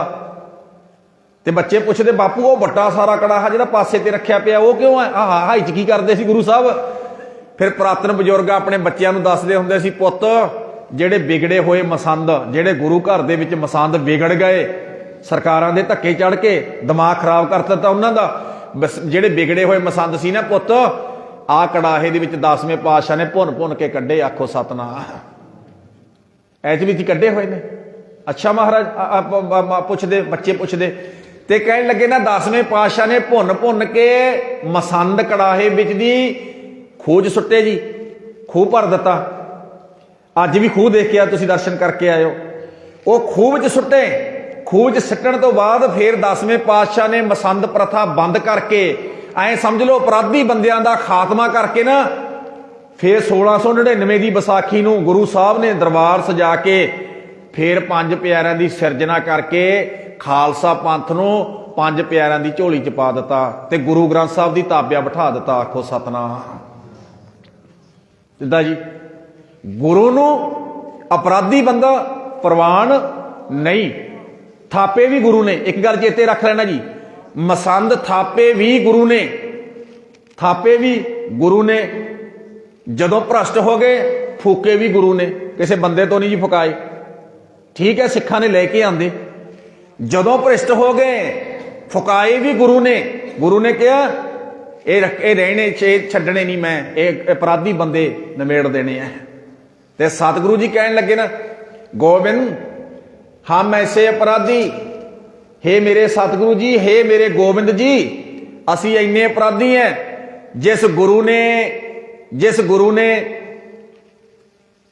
ने जदों चमकौर साहब की जंग होई अपने पुੱਤ अपने हथी तैयार करके, अपने पुੱਤ अपने हथी तैयार करके मैदाने जंग विच भेजे, पुੱਤ शहीद होंदे, गुरु ने जकारे छड्डे। ते जदों अद्धी रात नूं निकलना सी ना, अद्धी रात नूं गड़ी चों निकलना सी, अपने पुੱਤਾਂ नालों वध प्यार अपने सिखां नाल कीता। अपने सिखां नूं कहा खालसा जी मैनूं तुहाडी लोड़ है, तुसीं मेरे पुੱਤ तो भी वध प्यारे हो, मैं अपने पुੱਤ तां चमकौर दी गड़ी च वार दित्ते है, कुर्बान कर दित्ते है, मैं अपने पुੱਤਾਂ नूं लैके गड़ी चों बाहर नहीं निकलांगा, सिखां नूं लैके निकलांगा। आखो सतनाम। जिहड़ा गुरु गड़ी दे विचों अपने पुੱਤਾਂ नूं लैके नहीं निकलिया, अपने खालसे नूं लैके निकलिया, अपने सिखां नूं लैके निकलिया, ते चेते रखना जी आप उस गुरु तो मूँह घुमा जाइए, क्यों जी, ते फिर अपने नालों बड़ा अपराधी कौन है? पातशाह तू अपने पुੱਤਾਂ नाल प्यार नहीं कीता, ਗੁਰੂ ਸਾਹਿਬ ਕਹਿਣ ਲੱਗੇ ਇਹਦੇ ਵਿੱਚ ਕੋਈ ਸ਼ੱਕ ਨਹੀਂ, ਮੈਨੂੰ ਆਪਣੇ ਪੁੱਤ ਵੀ ਪਿਆਰੇ ਸੀ, ਪਰ ਖਾਲਸਾ ਜੀ ਪੁੱਤਾਂ ਨਾਲੋਂ ਵੱਧ ਪਿਆਰਾ ਮੈਨੂੰ ਮੇਰਾ ਖਾਲਸਾ ਹੈ। ਬਾਕੀ ਸਿਰੇ ਜਦੋਂ ਔਰੰਗਜ਼ੇਬ ਨੂੰ ਚਿੱਠੀ ਲਿਖੀ ਨਾ, ਔਰੰਗਜ਼ੇਬ ਨੂੰ ਚਿੱਠੀ ਲਿਖੀ, ਉੱਥੇ 10ਵੇਂ ਪਾਤਸ਼ਾਹ ਨੇ ਕਿਹਾ ਔਰੰਗਜ਼ੇਬ ਕੀ ਹੋ ਗਿਆ, ਕੀ ਹੋ ਗਿਆ, ਤੂੰ ਮੇਰੇ 4 ਪੁੱਤ ਸ਼ਹੀਦ ਕਰ ਦਿੱਤੇ ਆ, ਪਰ ਇੱਕ ਗੱਲ ਚੇਤੇ ਰੱਖੀ, ਤੈਨੂੰ ਪਤਾ ਨਹੀਂ ਜਿਹੜਾ ਮੇਰਾ ਪੁੱਤ ਖੰਡੇ ਬਾਟੇ ਦੇ ਅੰਮ੍ਰਿਤ ਜੋ ਮੈਂ ਪੈਦਾ ਕੀਤਾ ਨਾ 10 ਜਾਮੇ ਲਾ ਕੇ, ਇਹ 10 ਜਾਮਿਆਂ ਦੇ ਵਿੱਚ ਪਹਿਲਾਂ ਇਹਨਾਂ ਦੀ ਤਿਆਰੀ ਕਰਾਈ, ਫਿਰ ਮੈਂ ਖੰਡੇ ਬਾਟੇ ਦੇ ਅੰਮ੍ਰਿਤ ਦੇ ਵਿੱਚੋਂ ਗੁਰਬਾਣੀ ਵਿੱਚੋਂ ਤੇ ਖੰਡੇ ਬਾਟੇ ਦੇ ਅੰਮ੍ਰਿਤ ਦੇ ਵਿੱਚੋਂ ਇਦਾਂ ਚੱਲਦਾ ਹੁੰਦਾ ਜੀ। ਖੰਡਾ ਜਦੋਂ ਆਪਾਂ ਜਿਨ੍ਹਾਂ ਨੇ ਅੰਮ੍ਰਿਤ ਛਕਿਆ ਤੁਹਾਨੂੰ ਪਤਾ ਹੋਣਾ, ਤੁਹਾਨੂੰ ਮੈਂ ਜਿਹੜਾ ਖੰਡੇ ਬਾਟੇ ਦੇ ਅੰਮ੍ਰਿਤ ਦੇ ਵਿੱਚੋਂ ਮੇਰਾ ਪੁੱਤ ਪੈਦਾ ਕੀਤਾ ਨਾ, ਉਹਦਾ ਨਾਂ ਹੈ ਖਾਲਸਾ। ਜਿਹੜਾ ਮੈਂ ਮੇਰਾ ਪੁੱਤ ਪੈਦਾ ਕੀਤਾ ਹੈ ਉਹਦਾ ਨਾਂ ਹੈ ਖਾਲਸਾ। ਤੇ ਚੇਤੇ ਰੱਖੀ ਔਰੰਗਜ਼ੇਬ, ਯਾਦ ਰੱਖੀ, ਤੂੰ ਮੇਰੇ ਬਿੰਦੀ ਪੁੱਤ ਤਾਂ 4 ਸ਼ਹੀਦ ਕਰ ਦਿੱਤੇ ਆ, ਪਰ ਜਿਹੜਾ ਮੇਰਾ ਖੰਡੇ ਬਾਟੇ ਦੇ ਅੰਮ੍ਰਿਤ ਜੋ ਪੈਦਾ ਹੋਇਆ ਮੇਰਾ ਪੁੱਤ ਹੈ ਨਾ, ਤੇ ਇੱਥੋਂ ਗਿਣ ਬਦਲੇ ਲਵੇਗਾ। ਆਖੋ ਸਤਨਾਮ। ਤੇਰੇ ਜ਼ੁਲਮੀ ਰਾਜ ਦੀਆਂ ਜੜਾਂ ਪੱਟ ਕੇ ਚਲਾ ਦੇਵੇਗਾ, ਤੇਰੇ ਜ਼ੁਲਮੀ ਰਾਜ ਦੀਆਂ ਜੜਾਂ ਉਹਨੇ ਪੱਟਣੀਆਂ, ਐ ਸਮਝ ਲੈ ਖਾਲਸੇ ਨੇ। ਤੇ ਮੈਂ ਬੇਨਤੀ ਕਰਾਂ ਜੀ, ਜਿਹੜਾ ਗੁਰੂ ਐਂ ਕਹਿੰਦਾ ਹੋਵੇ ਵੀ ਔਰੰਗਜ਼ੇਬ ਆ ਮੇਰਾ ਪੁੱਤ ਆਵੇਗਾ, ਐ ਸਮਝ ਲੈ। ਇੱਕ ਗੱਲ ਯਾਦ ਰੱਖ ਲੈਣਾ ਜੀ, ਦੁਨੀਆ ਦੇ ਤਖਤੇ ਉੱਤੇ, ਦੁਨੀਆ ਇਸ ਧਰਤੀ ਦੇ ਤਖਤੇ ਉੱਤੇ ਇੱਕੋ ਇੱਕ ਬਾਪੂ ਹੈ, ਗੁਰੂ ਗੋਬਿੰਦ ਸਿੰਘ, ਜਿਹੜਾ ਰਹਿੰਦੀ ਦੁਨੀਆ ਤੱਕ ਦੁਨੀਆ ਐ ਸਮਝ ਲਓ ਖਾਲਸੇ ਦਾ ਬਾਪੂ ਰਹੇਗਾ। ਉਹ ਬਾਪੂ ਵੀ ਰਹੇਗਾ, ਮਾਤਾ ਸਾਹਿਬ ਕੌਰ ਵੀ ਰਹੇਗੀ, ਖੰਡੇ ਬਾਟੇ ਦਾ ਅੰਮ੍ਰਿਤ ਵੀ ਰਹੇਗਾ, ਸ੍ਰੀ ਗੁਰੂ ਗ੍ਰੰਥ ਸਾਹਿਬ ਪਾਤਸ਼ਾਹ ਮਹਾਰਾਜ ਵੀ ਰਹਿਣਗੇ, ਤੇ ਬਾਬੇ ਨਾਨਕ ਦਾ ਖਾਲਸਾ ਜਿਹੜਾ ਬੈਠਾ ਹੈ ਅੱਜ ਆਪਾਂ, ਕੱਲ ਨੂੰ ਆਪਣੀਆਂ ਪੀੜ੍ਹੀਆਂ ਆਉਣਗੀਆਂ, ਉਹ ਵੀ ਪਤਾ ਹੈ ਅੰਮ੍ਰਿਤ ਛਕ ਕੇ ਕੀ ਕਰਨਗੀਆਂ, ਸਾਡਾ ਪਿਤਾ ਗੁਰੂ ਗੋਬਿੰਦ ਸਿੰਘ ਹੈ, ਅਸੀਂ ਗੁਰੂ ਗੋਬਿੰਦ ਸਿੰਘ ਦੇ ਪੁੱਤ ਹੈ। ਇਹ ਧਰਤੀ ਦੇ ਤਖਤੇ ਉੱਤੇ ਗੁਰੂ ਰਹੇਗਾ, ਗੁਰੂ ਦਾ ਖਾਲਸਾ ਰਹੇਗਾ, ਗੁਰੂ ਗ੍ਰੰਥ ਸਾਹਿਬ ਰਹੇਗਾ, ਖੰਡੇ ਬਾਟੇ ਦਾ ਅੰਮ੍ਰਿਤ ਰਹੇਗਾ। ਜਿਹੜੇ ਗੁਰੂ ਨੇ ਰਹਿੰਦੀ ਦੁਨੀਆ ਤੱਕ ਤੈਨੂੰ ਜੀਣ ਵਾਸਤੇ ਐਸਾ ਕੁਛ ਦਿੱਤਾ ਹੋਵੇ, ਉਹ ਸਿੱਖਾ ਕਿਤੇ ਉਸ ਗੁਰੂ ਤੋਂ ਮੂੰਹ ਨਾ ਮੋੜ ਜਾਈ। ਆਖੋ ਸਤਨਾਮ। ਤੇ ਬਾਕੀ ਸਿਰੇ ਮੈਂ ਇੱਕ ਦਿਨ ਘਟਨਾ ਪੜ੍ਹ ਰਿਹਾ ਸੀ ਨਾ ਕਿਸੇ ਵਿਦਵਾਨ ਦੀ, ਉਹਨੇ ਇੱਕ ਗੱਲ ਬੜੀ ਭਾਵਪੂਰਤ ਲਿਖੀ। ਉਹ ਕਹਿਣ ਲੱਗਿਆ ਜਦੋਂ ਗੁਰੂ ਸਾਹਿਬ ਦਾ ਵੱਡਾ ਪੁੱਤ ਤੇ ਐ ਸਮਝ ਲਓ ਵੀ ਮੁਸ਼ਫੁੱਟ ਹੋਇਆ ਨਾ ਥੋੜਾ ਜਿਹਾ, ਕਹਿਣ ਲੱਗੇ ਉਸ ਸਮੇਂ ਮਾਤਾ ਜੀ ਨੇ ਕਿਹਾ 10ਵੇਂ ਪਾਤਸ਼ਾਹ ਨੂੰ, ਕਹਿਣ ਲੱਗੇ ਜੀ ਆਪਣਾ ਪੁੱਤਰ ਹੈ ਜਿਹੜਾ ਮੇਰਾ ਪੋਤਰਾ ਹੈ ਨਾ, ਤੇ ਮੇਰਾ ਜੀ ਕਰਦਾ ਵੀ ਜਦੋਂ ਪੁੱਤ ਜਵਾਨ ਹੋ ਗਿਆ ਤੇ ਮੈਂ ਇਹਦਾ ਵਿਆਹ ਕਰਾਂ, ਮੇਰਾ ਜੀ ਕਰਦਾ ਮੈਂ ਵੀ ਸ਼ਗਨ ਮਨਾਵਾਂ, ਚਾਵਾਂ ਲਾਡਾਂ ਦੇ ਨਾਲ ਇਦਾਂ ਪੁੱਤ ਦਾ ਵਿਆਹ ਕਰਾਂ। ਤੇ 10ਵੇਂ ਪਾਤਸ਼ਾਹ ਨੇ ਕਿਹਾ ਮਾਂ ਤੂੰ ਦੇਖੀ ਇਹਨਾਂ ਦੇ ਵਿਆਹ ਵੀ ਹੋਣੇ ਐ, ਇਹਨਾਂ ਦੇ ਵਿਆਹ ਵੀ ਹੋਣਗੇ, ਪਰ ਆ 2 ਵੱਡਿਆਂ ਦਾ ਤਾਂ ਨਹੀਂ ਦੇਖੇਂਗੀ ਤੂੰ, ਆ ਜਿਹੜੇ ਛੋਟਿਆਂ ਦਾ ਵਿਆਹ ਹੋਵੇਗਾ ਇਹਨਾਂ ਦਾ ਸ਼ਗਨ ਤੂੰ ਹੀ ਬੈਠ ਕੇ ਮਨਾਉਣਾ ਹੈ। ਛੋਟਿਆਂ ਦਾ ਵਿਆਹ ਤੁਹਾਨੂੰ ਪਤਾ ਵੀ, ਆਪ ਜੀ ਨੂੰ ਪਤਾ ਵੀ ਠੰਡੇ ਬੁਰਜ ਦੇ ਵਿੱਚ ਬੈਠੇ ਸਰਹੰਦ ਲਾੜੀ ਮੌਤ ਦੇ ਨਾਲ ਵਿਆਹ ਕਰਾਇਆ। ਤੇ ਮਾਤਾ ਜੀ ਕਹਿਣ ਲੱਗੀ ਪੁੱਤ ਮੈਂ ਗੱਲ ਨਹੀਂ ਸਮਝੀ, ਗੁਰੂ ਸਾਹਿਬ ਨੇ ਦੱਸਿਆ ਇਹ 4 ਪੁੱਤ ਤਾਂ ਮੈਂ ਲਾੜੀ ਮੌਤ ਨਾਲ ਵਿਆਹਣ ਵਾਸਤੇ ਇਹਨਾਂ ਨੂੰ ਲਾੜੇ ਬਣਾ ਕੇ ਤੋਰਨਾ ਹੈ। ਕਹਿਣ ਲੱਗੀ ਫਿਰ ਮੇਰੇ ਮਨ ਦੀ ਰੀਝ ਹੈ ਪੁੱਤ, ਮੈਂ ਆਪਣੇ ਪੁੱਤ ਨੂੰ ਘੋੜੀ ਚੜ੍ਹਦਿਆਂ ਵੇਖਣਾ ਹੈ, ਬਰਾਤ ਚੜ੍ਹਦਿਆਂ ਵੇਖਣਾ ਹੈ। ਤੇ 10ਵੇਂ ਪਾਤਸ਼ਾਹ ਨੇ ਕਿਹਾ ਮਾਂ ਜਦੋਂ ਮੇਰੇ ਸਿੱਖ ਦੇ ਬੱਚੇ ਦਾ ਵਿਆਹ ਹੋਇਆ ਕਰੇਗਾ ਨਾ, ਮੇਰੇ ਸਿੱਖ ਦੇ ਪੁੱਤ ਦਾ ਵਿਆਹ ਹੋਇਆ ਕਰੇਗਾ, ਤੇ ਮਾਂ ਮੈਂ ਤੈਨੂੰ ਕਿਹਾ ਕਰਾਂਗਾ ਆ ਤੇਰੇ ਜੀਤ ਸਿੰਘ ਦੀ ਬਰਾਤ ਜਾਂਦੀ ਹੈ ਤੇ ਦਰਸ਼ਨ ਕਰ ਲੈ। ਆਖੋ ਸਤਨਾਮ। ਸ਼ਗਨ ਮਨਾ ਲੈ। ਜਿਸ ਗੁਰੂ ਨੇ ਐਂ ਕਿਹਾ, ਜਿਸ ਗੁਰੂ ਨੇ ਇਹ ਗੱਲ ਕਹੀ ਵੀ ਆਪਣੇ ਮੈਂ ਸਿੱਖ ਦੇ ਪੁੱਤ ਦੇ ਵਿੱਚੋਂ ਜੀਤ ਸਿੰਘ ਵੇਖਣਾ, ਮੈਂ ਜੁਝਾਰ ਸਿੰਘ ਵੇਖਣਾ, ਮੈਂ ਜੋਰਾਵਰ ਸਿੰਘ ਵੇਖਣਾ, ਤੇ ਮੈਂ ਫਤਿਹ ਸਿੰਘ ਵੇਖਣਾ ਹੈ, ਤੇ ਉਸ ਗੁਰੂ ਤੋਂ ਸਿੱਖਾ ਜੇ ਤੂੰ ਮੂੰਹ ਘੁਮਾ ਗਿਆ ਫਿਰ ਤਾਂ ਤੁਸੀਂ ਦੇਖ ਲਓ ਜੀ ਕੀ ਆਪਾਂ ਬਣ ਗਏ। ਕਿਉਂ ਜੀ ਗੁਰੂ ਐਂ ਕਹਿੰਦਾ ਸਿੱਖਾ ਪੁੱਤ ਤੇਰੇ ਨਹੀਂ, ਐਂ ਕਹਿੰਦਾ ਆਪਾਂ ਨੂੰ, ਜੇ ਅਸਲੀਅਤ ਗੱਲ ਸਮਝਣੀ ਹੋਵੇ, ਉਹ ਸਿੱਖਾ ਤੇਰੇ ਘਰੇ ਜੰਮਿਆ ਪੁੱਤ ਤੇਰਾ ਨਹੀਂ ਹੈ, ਜੰਮਿਆ ਭਾਵੇਂ ਤੇਰੇ ਘਰੇ ਹੈ, ਪਰ ਮੈਂ ਵਾਅਦੇ ਨਾਲ ਕਹਿਣਾ ਪੁੱਤ ਮੇਰਾ ਹੈ। ਤੇ ਜਿਹਦਾ ਬਾਪੂ ਗੁਰੂ ਗੋਬਿੰਦ ਸਿੰਘ ਹੋਵੇ ਤੇ ਜਿਹੜਾ ਐਂ ਸਮਝ ਲਓ 10ਵੇਂ ਪਾਤਸ਼ਾਹ ਦਾ ਪੁੱਤ ਬਣ ਗਿਆ। ਕਿਉਂ ਜੀ ਹੋਰ ਕੀ ਭਾਲਦਾ ਹੈ, ਜਿਹਨੂੰ ਪਿਤਾ ਦਸ਼ਮੇਸ਼ ਵਰਗਾ ਮਿਲ ਗਿਆ। ਆਖੋ ਸਤਨਾਮ। ਤੇ ਸਤਿਗੁਰੂ ਸੱਚੇ ਪਾਤਸ਼ਾਹ ਜੀ ਕਹਿਣ ਲੱਗੇ ਗੋਬਿੰਦ ਹਮ ਐਸੇ ਅਪਰਾਧੀ ਜਿਨ ਪ੍ਰਭ ਜੀਓ ਪਿੰਡ ਥਾ ਦਿਆ, ਜਿਨ ਪ੍ਰਭ ਜੀਓ ਪਿੰਡ ਥਾ ਦਿਆ ਤਿਸ ਕੀ ਭਉ ਭਗਤ ਨਹੀਂ ਸਾਧੀ, ਜਿਸ ਮਾਲਕ ਨੇ ਸੋਹਣਾ ਸਰੀਰ ਦਿੱਤਾ, ਜਿੰਦ ਪਾਈ, ਰਹਿਣ ਵਾਸਤੇ ਧਰਤੀ ਦਿੱਤੀ, ਬੜਾ ਮੌਲਕ ਸਵਾਸ ਦਿੱਤੇ, ਖਾਣ ਪੀਣ ਨੂੰ ਦਿੱਤਾ, ਉਸ ਮਾਲਕ ਨੂੰ ਯਾਦ ਨਹੀਂ ਕੀਤਾ। ਪਹਿਲੇ ਨੰਬਰ ਤੇ ਪ੍ਰਮਾਤਮਾ ਜੀ, ਦੂਜਾ ਰਿਸ਼ਤਾ ਗੁਰੂ ਦਾ, ਤੇ ਗੁਰੂ ਦੇ ਅੱਡੇ ਕੀਤੇ ਪਰਉਪਕਾਰ ਨੂੰ ਜੇ ਬੰਦਿਆ ਤੂੰ ਭੁੱਲ ਗਿਆ, ਉਹ ਗੁਰੂ ਦਾ ਸਿੱਖਾ ਇੱਕ ਗੱਲ ਚੇਤੇ ਰੱਖੀ, ਫਿਰ ਵੀ ਅਪਰਾਧੀਆਂ 'ਚ ਕੱਢਿਆ ਜਾਏਗਾ। ਆਖੋ ਸਤਨਾਮ। ਤੇ ਅਪਰਾਧੀਪਣਾ ਕਿਸੇ ਨੂੰ ਪ੍ਰਵਾਨ ਹੈ ਜੀ? ਕਿਉਂ ਜੀ? ਕੋਈ ਬੰਦਾ ਹੈਗਾ ਜਿਹੜਾ ਅਪਰਾਧੀਪਣੇ ਨੂੰ ਪ੍ਰਵਾਨ ਕਰਦਾ ਹੋਵੇ? ਉਹ ਕਹਿੰਦਾ ਹੋਵੇ ਹਾਂ ਮੈਂ ਅਪਰਾਧੀਪਣੇ ਨੂੰ ਪ੍ਰਵਾਨ ਕਰਦਾ, ਮੈਨੂੰ ਨਾ ਕੱਢ ਦੇਣ। ਕਿਉਂ ਜੀ? ਕੋਈ ਨਹੀਂ ਕਹਿੰਦਾ। ਤੇ ਜੇ ਆਪਣਾ ਇਹ ਅਪਰਾਧੀਪਣਾ ਦੂਰ ਕਰਨਾ ਤੇ ਕੀ ਕਰਨਾ ਪਵੇਗਾ? ਗੁਰੂ ਗ੍ਰੰਥ ਸਾਹਿਬ ਪਾਤਸ਼ਾਹ ਮਹਾਰਾਜ ਦੇ ਚਰਨਾਂ ਵਿੱਚ ਖਲੋ ਕੇ ਅਰਦਾਸ ਕਰਨੀ ਪੈਣੀ ਹੈ। ਸੱਚੇ ਪਾਤਸ਼ਾਹ ਕਿਰਪਾ ਕਰੀ, ਕਿਰਪਾ ਕਰੀ। ਆਹ ਜਿਹੜੇ ਮੈਨੂੰ ਜੀਵਨ ਮਿਲਿਆ ਨਾ, ਸਿਰਾ ਸਰੀਰ ਮਿਲਿਆ, ਜਿਹੜੀ 4 ਦਿਨਾਂ ਦੀ ਜ਼ਿੰਦਗਾਨੀ ਹੈ, ਸੱਚੇ ਪਾਤਸ਼ਾਹ ਨਾ ਤਾਂ ਤੇਰੇ ਘਰ ਨਾਲੋਂ ਤੇ ਨਾਲ ਨਾ ਪਰਮਾਤਮਾ ਨਾਲੋਂ, ਤੇਰੇ ਘਰ ਦੀ ਦੱਸੀ ਸੇਵਾ ਕਰਾਂਗਾ। ਸੱਚੇ ਪਾਤਸ਼ਾਹ ਕਿਰਪਾ ਕਰੀ। ਮੈਂ ਇੱਕੋ ਇੱਕ ਚੀਜ਼ ਚਾਹੁੰਦਾ, ਮੈਨੂੰ ਅਪਰਾਧੀਆਂ 'ਚ ਨਾ ਕੱਢਦੀ। ਆਖੋ ਸਤਨਾਮ। ਬਸ ਅਰਦਾਸ ਇਹ ਕਰਨੀ ਹੈ। ਮਹਾਰਾਜ ਇਸ ਜਨਮ ਦੇ ਵਿੱਚ ਜਿਹੜੇ ਜ਼ਿੰਦਗੀ ਮਿਲੀ ਹੈ, ਸਵਾਸ ਪਤਾ ਨਹੀਂ 1 ਦਿਨ ਬਾਕੀ ਹੈ, ਪਤਾ ਨਹੀਂ 2 ਦਿਨ ਹੈ, ਪਤਾ ਨਹੀਂ 10 ਦਿਨ ਹੈ, ਉਹ ਤਾਂ ਮਾਲਕ ਜਾਣਦਾ ਹੈ। ਪਰ ਕਿਰਪਾ ਕਰੀ ਮਹਾਰਾਜ, ਮੈਂ ਤਾਂ ਅਰਦਾਸ ਕਰਦਾ ਤੇਰੇ ਚਰਨਾਂ ਦੇ ਵਿੱਚ, ਆਹ ਕੰਮ ਨਾ ਹੋ ਜਾਏ, ਆਹ ਕੰਮ। ਤੇ ਮੈਂ ਕੱਲ ਵੀ ਬੇਨਤੀ ਕੀਤੀ ਸੀ, ਤੇ ਬਾਕੀ ਸਿਰੇ ਤੁਸੀਂ, ਮੈਂ ਤੁਹਾਨੂੰ ਕੱਲ ਵੀ ਦੱਸਿਆ ਸੀ, ਪਰਉਪਕਾਰ ਤਾਂ ਗੁਰੂ ਦੇ ਗਿਣੇ ਨਹੀਂ ਜਾ ਸਕਦੇ। ਤੇ ਗੁਰੂ ਵੱਲ ਨੂੰ ਮੂੰਹ ਰੱਖੀਏ। ਤੇ ਜੇ ਗੁਰੂ ਸਾਡੇ ਨਾਲ ਹੈ, ਜੇ ਗੁਰੂ ਸਾਡੇ ਨਾਲ ਹੈ ਜੀ, ਤਾਂ ਇੱਕ ਗੱਲ ਯਾਦ ਰੱਖ ਲੈਣਾ, ਕਿਸੇ ਚੀਜ਼ ਦਾ ਤੋੜਾ ਵੀ ਨਹੀਂ ਰਹੇਗਾ ਘਰੇ, ਕਿਸੇ ਚੀਜ਼ ਦਾ ਤੋੜਾ ਨਹੀਂ ਰਹੇਗਾ। ਸਿੱਖਾ ਇਹ ਗੱਲ ਯਾਦ ਰੱਖੀ। ਪਰ ਤੇਰਾ ਗੁਰੂ ਤੇਰੇ ਨਾਲ ਹੋਣਾ ਚਾਹੀਦਾ ਹੈ। ਤੇ ਸਤਿਗੁਰੂ ਸੱਚੇ ਪਾਤਸ਼ਾਹ ਜੀ ਕਹਿਣ ਲੱਗੇ, ਗੋਬਿੰਦ ਹਮ ਐਸੇ ਅਪਰਾਧੀ ਜਿਨ ਪ੍ਰਭ ਜੀਓ ਪਿੰਡ ਥਾ ਦੀਆ, ਤਿਸ ਕੀ ਭਉ ਭਗਤ ਨਹੀਂ ਸਾਧੀ। ਇਹ 2 ਰਿਸ਼ਤੇ ਆ ਜੀ, ਇੱਕ ਪ੍ਰਮਾਤਮਾ ਦਾ, ਗੁਰੂ ਦਾ, ਤੇ ਤੀਜਾ ਹੈ ਮਾਤਾ ਪਿਤਾ। ਮਾਤਾ ਪਿਤਾ ਨਾ ਤਾਂ ਗੁਰੂ ਵਾਲੇ ਪਾਸੇ ਮੂੰਹ ਮੋੜਨਾ, ਨਾ ਰੱਬ ਵਾਲੇ ਪਾਸੇ ਮੋੜਨਾ। ਤੇ ਤੀਜਾ ਹੈ ਜਿਹਦੀ ਮਾਂ ਨੇ ਜਨਮ ਦਿੱਤਾ ਹੈ, ਜਿਹੜੀ ਮਾਂ ਨੇ ਆਪਾਂ ਨੂੰ ਜਨਮ ਦਿੱਤਾ, ਉਸ ਮਾਂ ਨੂੰ, ਉਸ ਮਾਂ ਵਾਲੇ ਪਾਸਿਓਂ।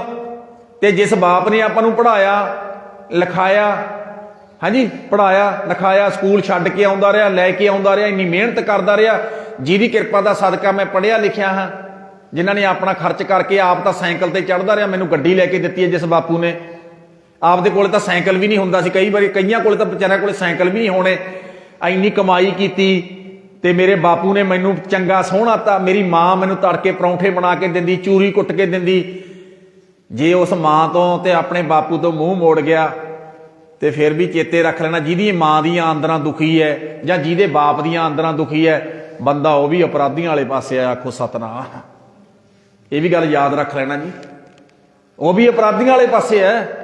ਤੇ ਬਹੁਤਾਤ ਲੋਕ ਇਹੋ ਜਿਹੇ ਆ, ਜਿਉਂਦੀ ਮਾਂ ਨੂੰ ਤੇ ਜਿਉਂਦੇ ਪਿਓ ਨੂੰ ਤਾਂ ਰੋਟੀ ਨਹੀਂ ਦਿੰਦੇ। ਕਿਉਂ ਜੀ? ਮਰਨ ਤੋਂ ਮਗਰੋਂ ਤਾਂ ਫਿਰ ਕਈ ਤਾਂ ਗੁਲਾਬ ਜਾਮਣਾ ਕੱਢਦੇ ਆ। ਮੈਂ ਇਸੇ ਥਾਂ ਤੇ ਵੀ ਜਾ ਕੇ ਦੇਖ ਕੇ ਮੈਂ ਹੈਰਾਨ ਹੋ ਜਾਂਦਾ ਰਿਹਾ ਵੀ ਇੱਥੇ ਵਿਆਹ ਹੈ ਕਿ ਭੋਗ ਹੈ। ਕਮਾਲ ਲੱਗਾ, ਕਮਾਲ। ਭੋਗ ਹੈ ਕਿ ਵਿਆਹ ਹੈ? ਕਈ ਵਾਰੀ ਭੁਲੇਖਾ ਪੈਂਦਾ ਵੀ ਇੱਥੇ ਕੀ ਹੈ। ਤੇ ਮਰਨ ਤੋਂ ਬਾਅਦ ਫਿਰ ਤੁਹਾਨੂੰ ਪਤਾ ਵੀ ਜਿਹੜੀਆਂ ਜਲੇਬੀਆਂ ਪਕਾਉਣੀਆਂ, ਮਰਨ ਤੋਂ ਬਾਅਦ ਕਰਨ ਵਾਲੇ ਸਰਾਧ, ਗੁਰਦੁਆਰੇ ਦਿੱਤਾ ਮੰਜਾ, ਬਿਸਤਰਾ, ਕੌਲੀ, ਚਿਮਚਾ। ਹੋਏ ਸਿੱਖਾ, ਸਾਰਾ ਪਖੰਡ ਹੈ, ਏਦੂ ਵੱਧ ਕੁਝ ਵੀ ਨਹੀਂ। ਜਦੋਂ ਜਿਉਂਦੀ ਤੇਰੀ ਮਾਂ ਰੋਟੀ ਮੰਗਦੀ ਸੀ, ਮਾਂ ਨੂੰ ਰੋਟੀ ਨਹੀਂ ਦਿੱਤੀ, ਹੁਣ ਕਿਹੜੇ ਲੰਗਰ ਲਾਉਂਦਾ ਫਿਰਦਾ ਹੈ? ਆਖੋ ਸਤਨਾਮ। ਜਦੋਂ ਜਿਉਂਦਾ ਬਾਪੂ ਕਹਿੰਦਾ ਸੀ, ਪੁੱਤ ਮੈਂ ਬਿਮਾਰ ਹੈ ਤੇ ਮੈਨੂੰ ਦਵਾਈ ਦਵਾ ਕੇ ਲੈ ਕੇ ਆ, ਉਦੋਂ ਆਪਣੇ ਬਾਪੂ ਨੂੰ ਲੈ ਕੇ ਨਹੀਂ ਗਿਆ, ਡਾਕਟਰ ਕੋਲ ਨਹੀਂ ਲੈ ਕੇ ਗਿਆ। ਕਹਿੰਦਾ ਬਾਪੂ ਬੈਠਾ ਰਹਿ, ਹੁਣ ਕਿਹੜਾ ਤਾਂ ਕਬੱਡੀ ਖੇਡਣੀ ਹੈ, ਬੈਠਾ ਰਹਿ। ਬੁੜਿਆਂ ਦੇ ਹੱਡ ਹੀ ਦੁਖਦੇ ਹੁੰਦੇ ਆ, ਕਹਿੰਦਾ ਬੁੜਿਆਂ ਦੇ ਹੱਡ ਦੁਖਦੀ ਹੁੰਦੇ ਨੇ, ਤੇਰੇ ਜ਼ਿਆਦਾ ਦੁਖਦੇ ਆ, ਫਲਾਨਿਆਂ ਦੇ ਬੁੜੇ ਦੇ ਵੀ ਦੁਖਦੇ ਆ। ਏਦਾਂ ਉਦਾਹਰਨਾਂ ਦੇਣ ਲੱਗ ਜਾਂਦੇ ਕਈ ਉਦਾਹਰਨਾਂ। ਤੇ ਬਾਹਰ ਪਿਓ ਨੂੰ ਦਵਾਈ ਨਹੀਂ ਦਵਾਉਂਦਾ, ਤੇ ਬਾਹਰ ਕਹਿੰਦਾ ਮੈਂ ਕੈਂਪ ਲਾਉਣ ਚੱਲਿਆ, ਆ ਜਾਓ ਮੈਂ ਤੁਹਾਡਾ ਇਲਾਜ ਕਰਦਾ ਹਾਂ, ਆ ਜਾਓ। ਇੱਥੇ ਅੱਖਾਂ ਦਾ ਕੈਂਪ ਲੱਗੇਗਾ, ਇੱਥੇ ਫਲਾਨਾ ਕੈਂਪ ਲੱਗੇਗਾ, ਇੱਥੇ ਢਿੰਕਾ ਕੈਂਪ ਲੱਗੇਗਾ। ਇੱਕ ਗੱਲ ਯਾਦ ਰੱਖ ਲੈਣਾ ਜੀ, ਬਾਣੀ ਦਾ ਫੈਸਲਾ, ਜੀਵਤ ਪਿੱਤਰ ਨਾ ਮਾਨੈ ਕੋ ਮੂਏ ਸਰਾਧ। ਬੋਲੋ ਜੀ, ਮੂਏ ਸਰਾਧ ਕਰਾਹੀ। ਉਹ ਜਿਉਂਦੇ ਮਾਂ-ਬਾਪ ਦੀ ਤੂੰ ਸੇਵਾ ਨਹੀਂ ਕੀਤੀ ਸੱਜਣਾ, ਮਰਨ ਤੋਂ ਬਾਅਦ ਦੇ ਕਿਹੜੇ ਪਖੰਡ ਕਰਦਾ ਫਿਰਦਾ। ਯਾਦ ਰੱਖੀ, ਜੇ ਤੂੰ ਪਿਓ ਦੀਆਂ ਆਂਦਰਾਂ ਤਪਾਈਆਂ, ਆਪਣੀ ਮਾਂ ਦੀਆਂ ਆਂਦਰਾਂ ਤਪਾਈਆਂ, ਓਏ ਸੱਜਣਾ ਯਾਦ ਰੱਖੀ, ਆਨੰਦ ਤੈਨੂੰ ਵੀ ਨਹੀਂ ਮਿਲਣਾ, ਕੁਛ ਮਰਜ਼ੀ ਕਰੀ ਚੱਲ। ਆਖੋ ਸਤਨਾਮ। ਜਦੋਂ ਮਾਂ ਯਾਦ ਆਇਆ ਕਰੂਗੀ ਨਾ ਮਰਨ ਤੋਂ ਬਾਅਦ, ਮਾਂ ਮੰਗਦੀ ਹੁੰਦੀ ਸੀ ਪਾਣੀ, ਆਪਾਂ ਦਿੰਦੇ ਨਹੀਂ ਰਹੇ, ਹਨਾ ਜੀ। ਐਦਾਂ ਸੱਲ ਖੜਾ ਹੁੰਦਾ ਹੈ ਉਹ ਯਾਰ ਜੇ ਆਪਾਂ ਪਿਆ ਦਿੰਦੇ ਹਨਾ, ਫੇਰ ਉਹ ਮਾਂ ਕਹਿੰਦੀ ਸੀ ਮੈਂ ਪੁੱਤ ਬਿਮਾਰ ਹੈ, ਦਵਾਈ ਦਵਾ ਕੇ ਲੈ ਕੇ ਆਓ। ਮਾਂ ਨੂੰ ਦਬਕੇ ਮਾਰ ਕੇ ਬਿਠਾ ਦਿੰਦੇ ਸੀ, ਬੈਠੀ ਰਹਿ, ਚੁੱਪ ਕਰ, ਮੈਂ ਫਲਾਨੇ ਪਾਸੇ ਜਾਣਾ, ਅੱਜ ਤਾਂ ਮੈਂ ਫਲਾਨੇ ਦੀ ਪਾਰਟੀ ਜਾਣਾ, ਵਿਆਹ 'ਚ ਜਾਣਾ। ਵਿਆਹ ਜ਼ਰੂਰੀ ਆ, ਮਾਂ ਜ਼ਰੂਰੀ ਨਹੀਂ ਹੈ, ਕਹਿੰਦਾ ਜੀ। ਤੇ ਹੁਣ ਤੂੰ ਕਿਹੜੇ ਲੰਗਰ ਲਾਉਂਦਾ ਫਿਰਦਾ ਹੈ? ਭਾਈ ਗੁਰਦਾਸ ਦੀ ਪੂਰੀ ਪੌੜੀ ਆ, ਮਾਂ ਪਿਓ ਪਰ ਹਰ, ਮਾਂ ਪਿਓ ਪਰ ਹਰ, ਸੁਣੇ ਵੇਦ ਭੇਦ ਨਾ ਜਾਣਾ ਕਥਾ ਕਹਾਣੀ। ਉਹ ਸੱਜਣਾ ਤੇਰੀ ਮਾਂ ਬਿਮਾਰ ਪਈ ਹੈ ਘਰੇ, ਤੇਰਾ ਬਾਪ ਬਿਮਾਰ ਪਿਆ ਹੈਗਾ, ਜੇ ਆਪਣੀ ਮਾਂ ਨੂੰ ਛੱਡ ਕੇ ਤੂੰ ਕਹਿੰਦਾ ਮੈਂ ਫਲਾਨੇ ਥਾਂ ਤੇ ਚੱਲਿਆ, ਮੈਂ ਤੀਰਥ ਯਾਤਰਾ ਕਰਨ ਚੱਲਿਆ, ਮੈਂ ਫਲਾਨੇ ਥਾਂ ਪਾਠ ਸੁਣਨ ਚੱਲਿਆ, ਫਲਾਨੇ ਥਾਂ ਕਰਨ ਚੱਲਿਆ ਹੈ।